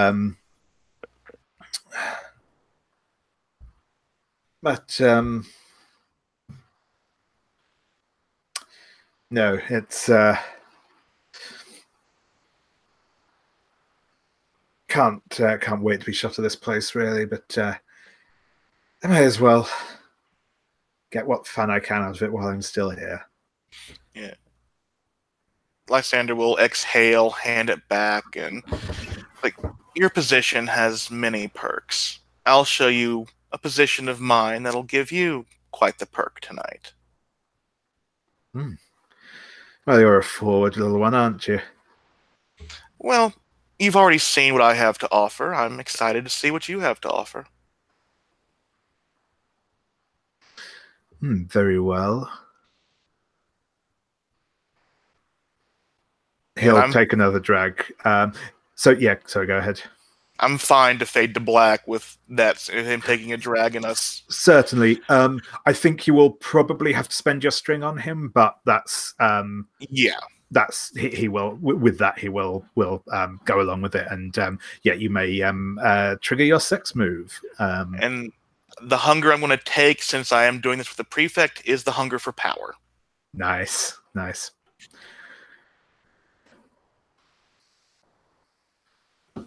Cool. Okay, yeah. So as I said, we'll take a 5-minute break there. If people have ideas of what they might want to do next, think about that when we come back from the break. I will be actually 1 second more while I queue up the next song for.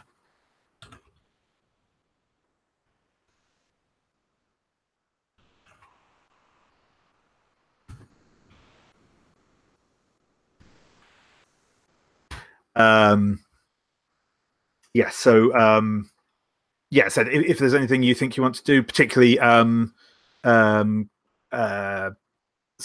if there's something you want to get done, because obviously you won't be here next week, have a little think on that. If we come back at call it. If we say come back at 1:15, and then that'll give us a nice 3/4 of an hour just to go through some last bits and pieces and get us set up for next time.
we're just waiting on Ferret, right? Yeah, that's right.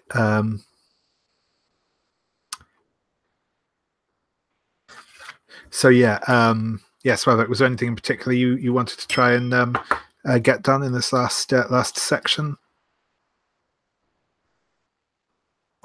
I suppose I'd like to do something. I don't know. Maybe I could talk to Emmett and prod him a bit. Yeah, that's certainly an option.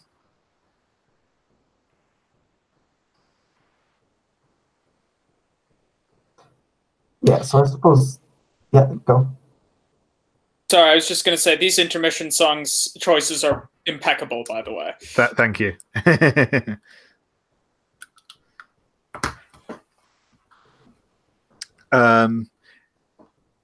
Yeah, so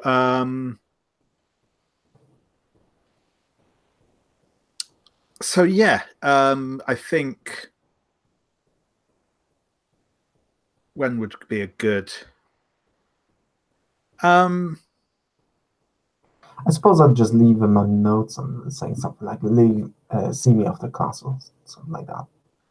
Sure.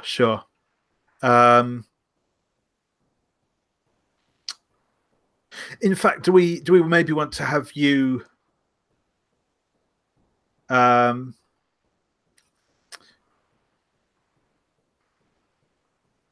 maybe in the I know, I've got a better idea. During the last period, I knock on the... Oh no, we would all have the same classes, wouldn't we? not necessarily. You might have different. Is it realistic that I would just finish classes before Emmett? Yeah. That certainly, depending on exactly what class you have, that'd be fine. Yeah. All right, so yeah, that's what I would do. I'll just take the freedom of having the last period off, knock on the doors where Emmett is having class, and just very apologetically say that, excuse me, Mr. Teacher's name, Mrs. Hagden asks Emmett to just come with me for just a couple minutes. I hope that's all right. Oh, very well. Off you go, boy. It's not like you're doing anything of any value in here anyway. And he'll go back to droning on about the Peloponnesian War. Thanks. Wait, so what did Ms. Hargadon want with me?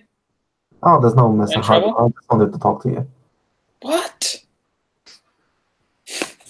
What is it? It was like a private place where we could sit and talk. I don't know. Possibly a disused classroom or a Yeah, that sounds grandiose. That's gonna be good. yeah. And I show you to an empty classroom, and there's a seat prepared in the middle. Just take a seat, please. Okay. And I'll sit down. I suppose it could be, like a classroom for music lessons. So I put some sort of a record on. Yeah, that's cool. Kind of circle Emmett around like a predator. What do you want from me, Callum? Look, I just wanted to take a good look, see what you're all about. Like prod him with a finger. Kind of brush his hand away. I squat in front of him with an intense stare, trying to find out any kind of a tell, maybe a little bit of crack, I don't know, clay under his fingernails, anything. You gonna say anything? Well, I don't know. What can I say about you? You're certainly an incredibly interesting individual. Are you not, Emmett? No, I'm really not. Oh, I think that much has been made clear. Oh, on the contrary, I sort of circling him around and then grab him by the, put my hands on his shoulders, trying to squeeze for any kind of doughiness. I guess I'd be trying to turn you on if that's something that you think would work for Emmett. I'm not sure that Emmett could be turned on in this situation. I don't know. Was that fair enough? Yeah. Which I'd be. I know there's the rule for like non-attraction and like can roll to shut someone down with heart instead. In that case. Yeah, but there's like that's I think for people who have characters who are asexual. Yeah, I think it's also fair for sort of in situations where, as I said, the character wouldn't otherwise get like in this sort of situation. So if you want to go ahead and roll that, that's cool. If you want to take a different tack, that's also fine. Yeah. Whichever you think is. Yeah, I'm also not super clear on like where Emmett's sexuality is at. Yeah. But so like I don't want to like make any defining statements. Oh, but like I don't think this is a situation in which he like could be turned on. Right. So the way I always understood it is that just basically anything can be a turn on, and it doesn't necessarily mean that my character turns you on or that the situation turns you on, but rather that there is something about the situation that invokes, funny feelings. And what AI is up to the target really, rather than the initiator. Yeah, I think the situation. I think I'd probably agree with Alex on this, but I think in this situation, I think it feels. I think that it's kind of such a. I think the situation is probably not quite right for some people. I think it could work, but I think it's. I think this very specific the situation is sort of isn't quite turning him on enough, if that makes sense. I think I think that yes, that's a good suggestion from Sawyer, by the way. Yep, I think that's cool. I think I think we'll say for that. So I think actually what I'm going to say is I think this is probably going to be Emmett keeping his cool, because this guy is that makes sense. And I do want to be clear, like I apologize if this like came without warning, but I've been thinking of Emmett as possibly on like the asexual spectrum pretty much since the character's conception. Want to be clear about that. That I'm not trying to just pull this out of nowhere, because I do know that like those rules have a specific use. Yeah. So I've got no problem with that. Yeah. But yeah, I will. Okay, what I'm afraid of. I'm afraid of Callum. Yep. Yeah, sure thing.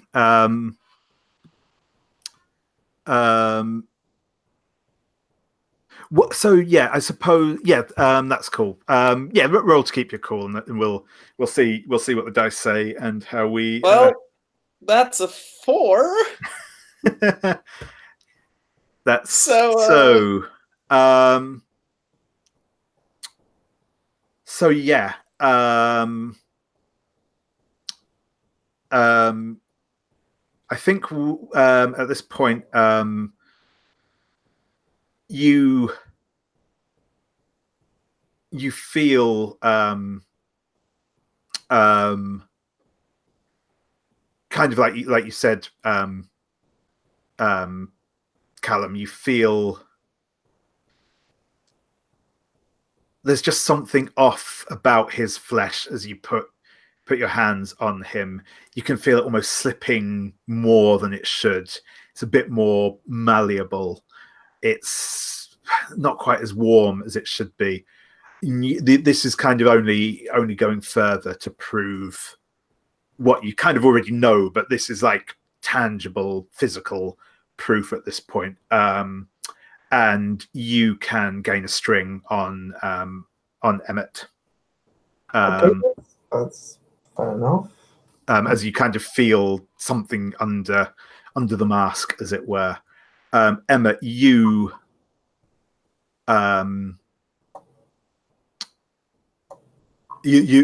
how do you think you're reacting to?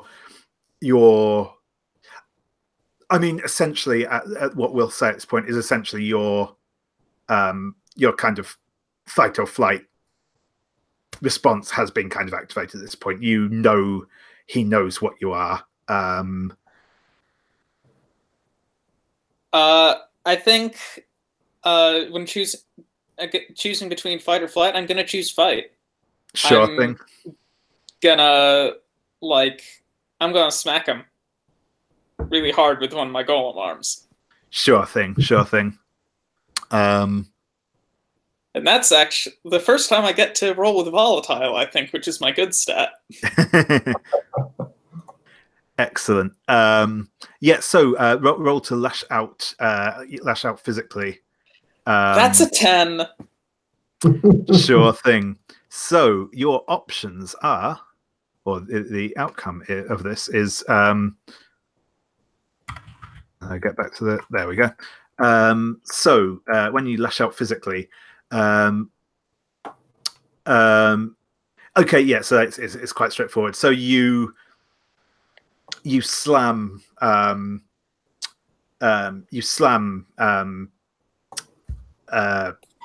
Callum with your arm. Is this just literally like kind of slapping him aside with your arm sort of thing, not like a punch or I was going to say, actually, I think I might want to spend my string to do 2 harm instead of 1.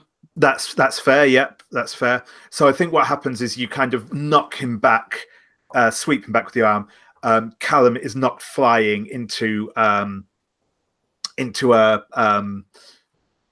couple of and it's the into a couple of like chairs and desks and stuff that are in the room, cracking the back of his skull on the on one of the desks as he hits the floor. So yeah, you can take 2 harm, and that it stuns Callum. Callum's kind of a little bit out of it. So this gives you the opportunity, Emmett, to kind of do what you want before he's able to react to you. I think Emmett didn't necessarily mean to hit him that hard. So I think he's gonna flee now. Sure thing. He fought, now he will flight. Excellent. Yep. And I will call for you to make a runaway move here now as well, because it's always a fun one. Can I somehow interject or? Not at the moment. We'll see how this roll turns out. Might give you the option, but one of the things when you lash out physically on a 10 up is that basically the person who you attack is kind of prevented from reacting straight away. So we'll see how this runaway move goes and what the result of that is. Yeah, that's a 7. A 7. Okay. So your options are you will get away. I'd like to run into something worse. Again. Sure thing. Cool. I will we'll cut that. Well, we'll see you running out of the room, kind of slam the door behind you.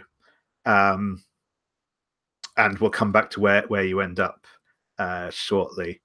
Callum, it kind of you've probably not actually been knocked unconscious, but it certainly takes you a minute or two until you kind of come sort of get back into your senses and get sort of control over yourself again. You can feel sticky blood matting the back of your hair.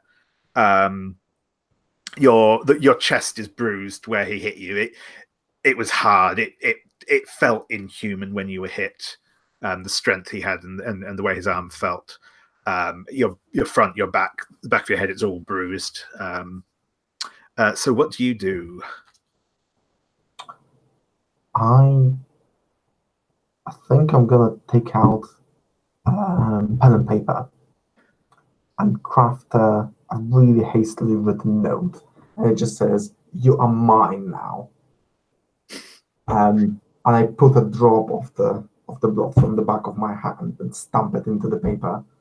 And that note goes into Emmett's, like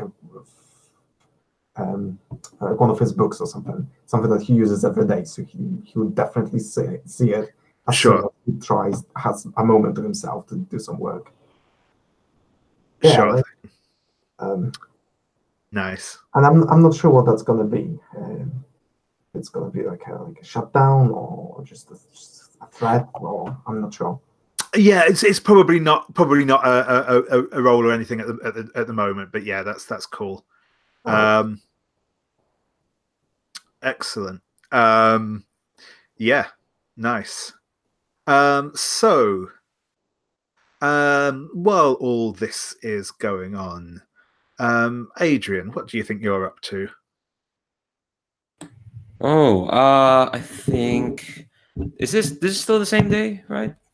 This is probably the next day. This is probably the next day by now. It's That's what I thought. I think he's kind of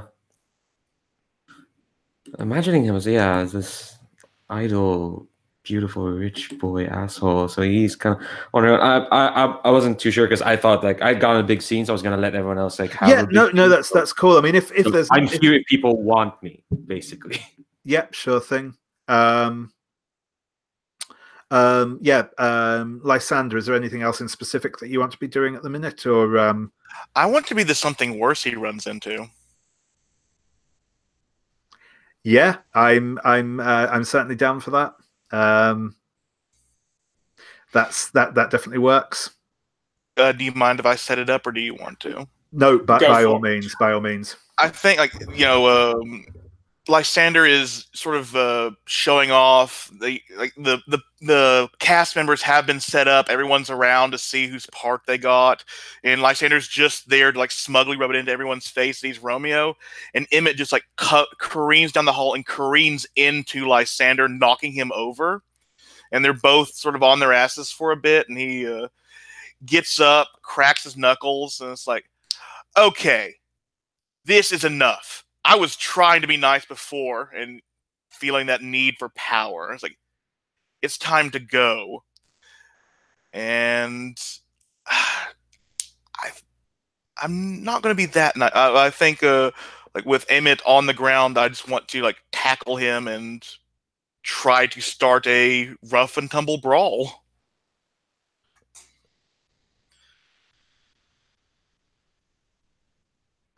I'm muted. Sorry. Yeah, that definitely sounds like a lash out physically. So yeah, roll with volatile. And I think I'm going for my power hunger. So that's fair. Yep. You're trying to I would tag dominating Wanker anyway. But so if I got a 10+. So nice. So yeah, as before, you can deal, but probably I'm imagining probably just one harm at the minute. Unless you want to spend strings on it. I am going to spend 1 string to deal 2 harm. And I think this is the power dynamic. Like Lysander got like the mountain tackle position, and he's just like he's quoting lines from Romeo, just punching Emmett in the face. Nice. Yeah, so I believe, Emmett, you will take 2 harm, and I believe this also triggers Strange move for you. impressions. Yeah. I think. Let me check the ghoul moves.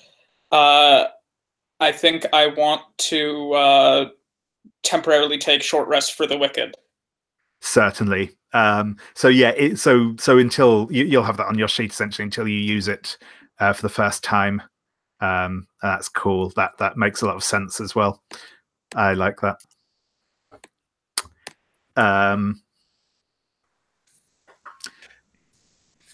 Yeah, I think Lysander is feeling the dominance over Emmett.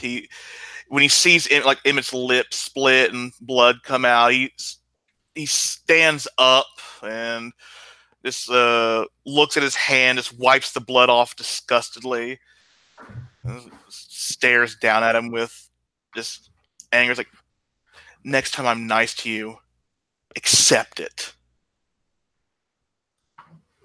Nice. Excellent. Yeah. So Emmett, how are you responding? Well, I'm not sure sort of like narratively how long my inability to react lasts.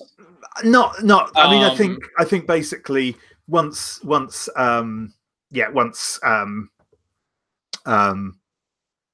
think you let me get my delivered words to in. Yeah. Exactly. You let Lysander sort of get his line out, and then you're sort of free to act again.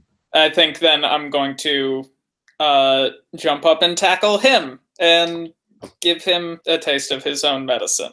That is more than fair. Yeah. Again, you can roll with volatile to lash out physically. That's a 7.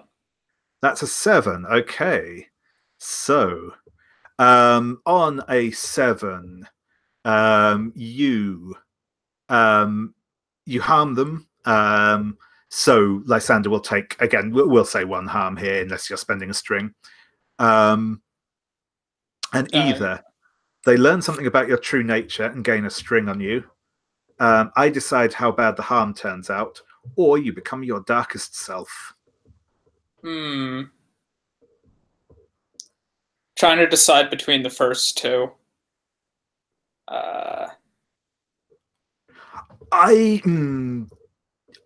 Honestly, I think the first is probably more interesting here. Yeah. I personally don't have that much vested interest in seeing us literally try to kill each other. Or I don't know. No, pick whichever you want. I can work with whatever you give me, but I'll choose. They learn something about your true nature and gain a string on me. Like, I think it's, obvious to anyone getting hit by Emmett that, like, it's not. Yeah, because it feels like you're being hit with a rock, basically. A ton of bricks. Yeah. Maybe not a ton, but, like, a few dozen pounds of bricks. Yeah. At the very least, a half brick and a sock sort of thing. Yeah. It's, Yeah, Lysander takes the punch, and it's one of the few punches that's ever made him flinch. And he slowly turns back, and I think spits some blood. And I'm not going to just continue this into like a fist fight slugfest. I was like, well, beaten with my own olive branch. Nice.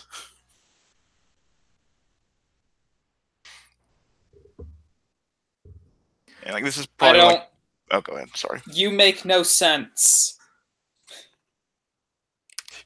You make less sense.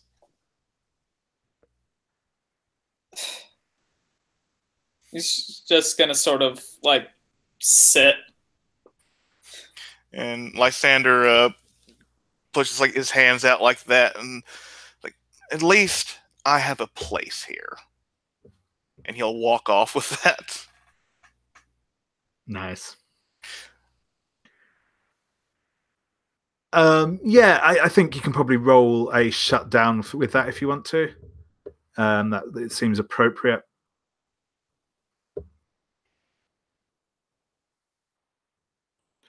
That is a 9, and I will spend the string I got from being bricked in the face to push that to a 10. Sure thing. And, I'm just going to take +1 forward. I don't want to like have him losing strings or anything like that. So I think I'm just feeling an ego boost from this. Yeah. Again, I'm weird. Yeah, no, exactly. You've kind of got what you wanted, and you know, yeah, he got a punch in, but that kind of makes it look more justified almost on your part. So yeah, I think you're kind of riding higher for this.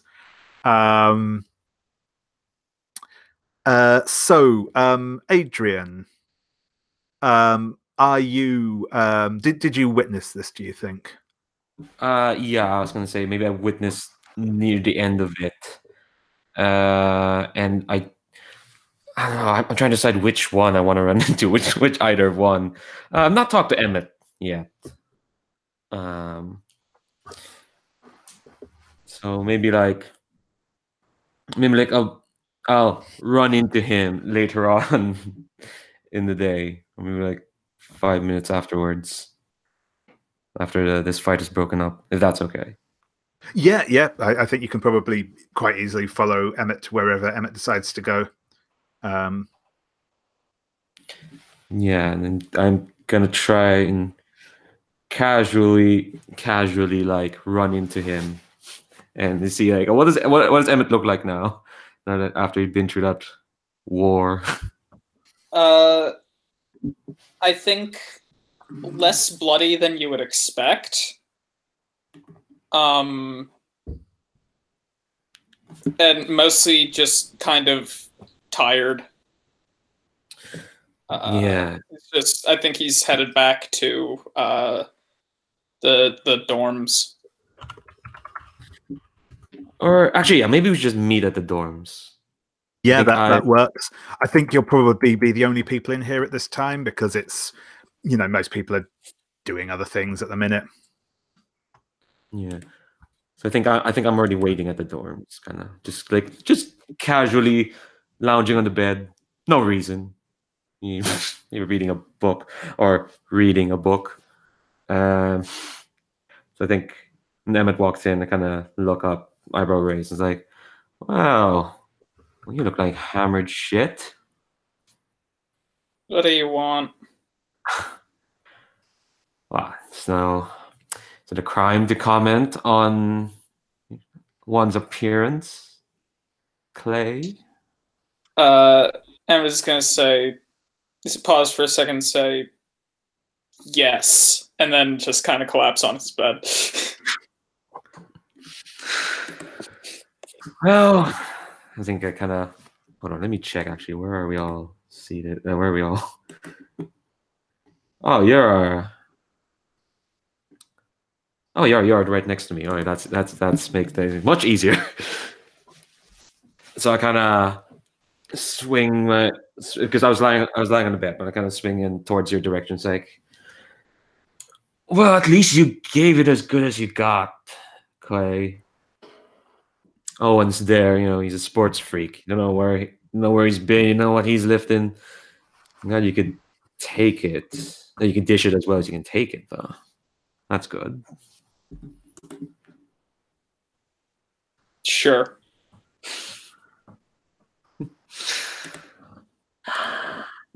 Emmett's tired. Like he's not interested in like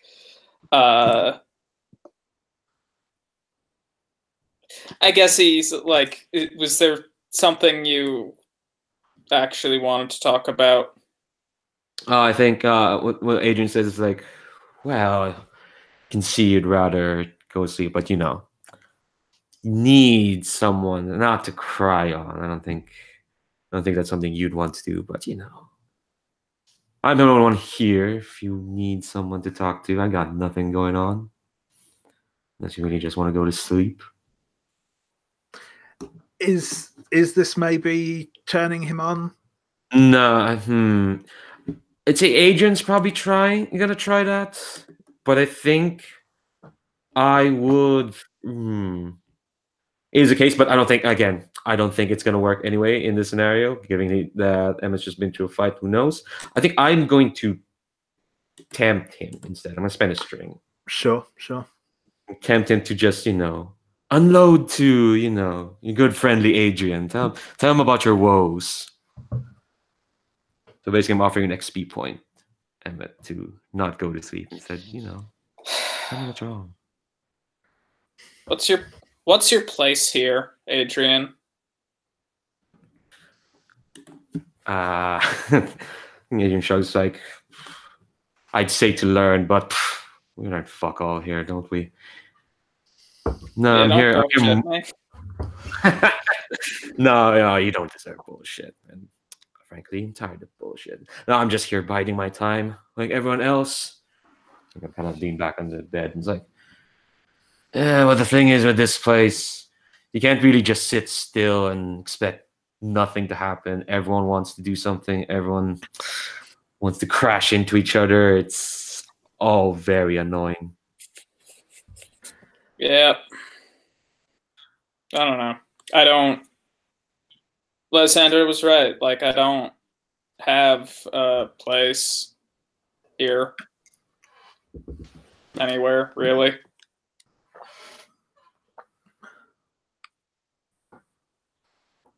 I don't know what to be. Sorry, you broke up there. You said you didn't have a place. Yeah, I don't know what to be. I think Adrian just laughs and is like, spoken like a teenage boy.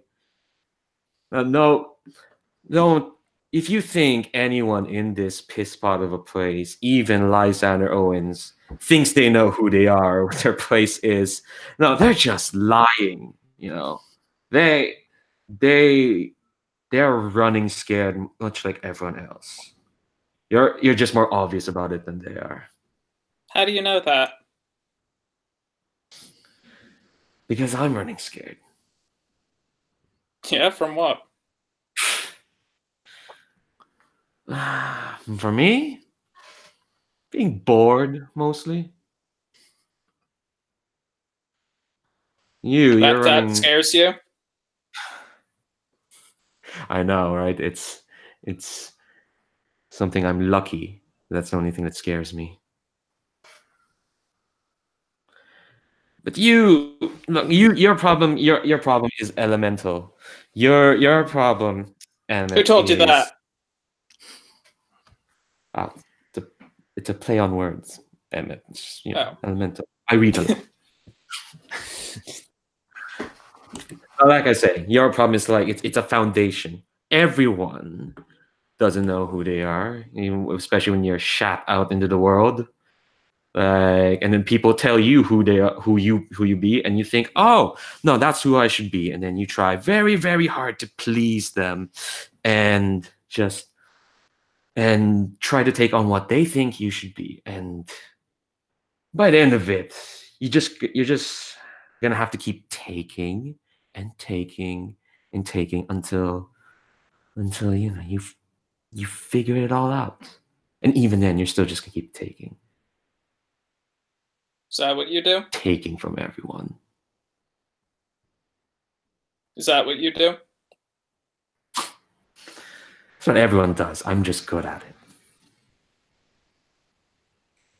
I think I would like to. What I'm going for here, I guess, at this point, is to tempt him in turn, spend a string to tempt him in turn to talk about what his deal is. Oh, as in figure out who. I think. Well, you're saying a lot of stuff, Yeah, exactly. Because I'm looking at the clock. I kind of, much like last session, we left it at a cliffhanger. I will leave it there, and it's like, what do you say? What do you say to tempt this? If that's all right. That was sort of what I was going for when I said, "Is that what you do?" Yeah. Yeah. Yeah. What did I say? Yeah. That's what everyone does. I'm just good at it. Yeah. Hmm. How? How do you get good at it? Ooh. Yeah. I think I'm gonna reject that because we have another session to get through this. And at least I have one more session. I think I'm just gonna lean. I'm just gonna kind of lean forward and say, well, if I said practice, I'd be lying. Well, I got lucky, and then a lot of practice, and I think I kind of lean forward and just pat you in the knee, and it's like, that's all you need, Emmett. Practice. Just practice taking what you want. And if you don't know what you want, well, still take what you can. Anyway, I think I'm going to have to call for a turn on there. I'm afraid that's. Oh, and we'll see how it turns out. I agree. Okay, all right. What is my turn? Okay, so that is a 7. It's very good. I think I am going to say we will come back to that. I will make a note, and we will come back to that next time. Okay. You need to kind of get wrapped up now. I know Solix just said that he needs to leave at 10 sort of thing. So what I would like to do is just give Slavak a chance to do a quick, well, not epilogue because we will see. We will have back for the 4th one, but just to kind of wrap up his current situation. I'm not entirely sure if there's something I could reasonably do. I thought that, stuff being hospitalized with, say, concussion or something like that would nicely take me out of commission for the next session. Certainly. So I think you're. We'll see Callum in. A hospital bed. It's not a hospital. It's sort of the infirmary room at the house. Matron, who is a large woman, quite tall, quite well built, in her maybe mid-40s, very intense eyes. Well,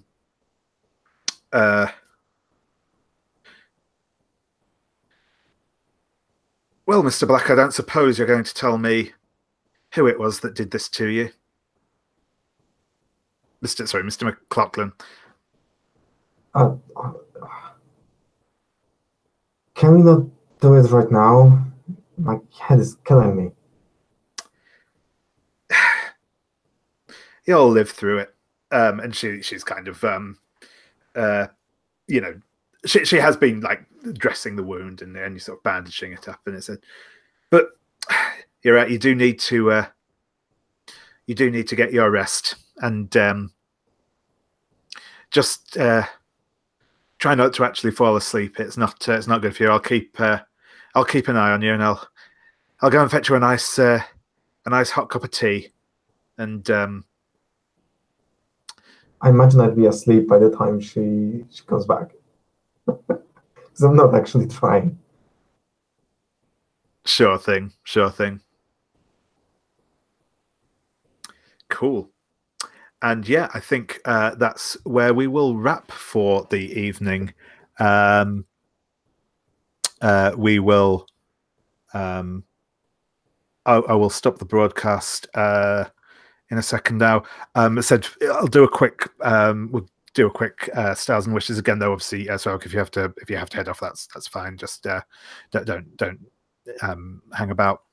Sorry, but yeah, minutes. Yep. So yeah, thank you everyone, and we'll let's see what happens next week. If I can find the button, there we go.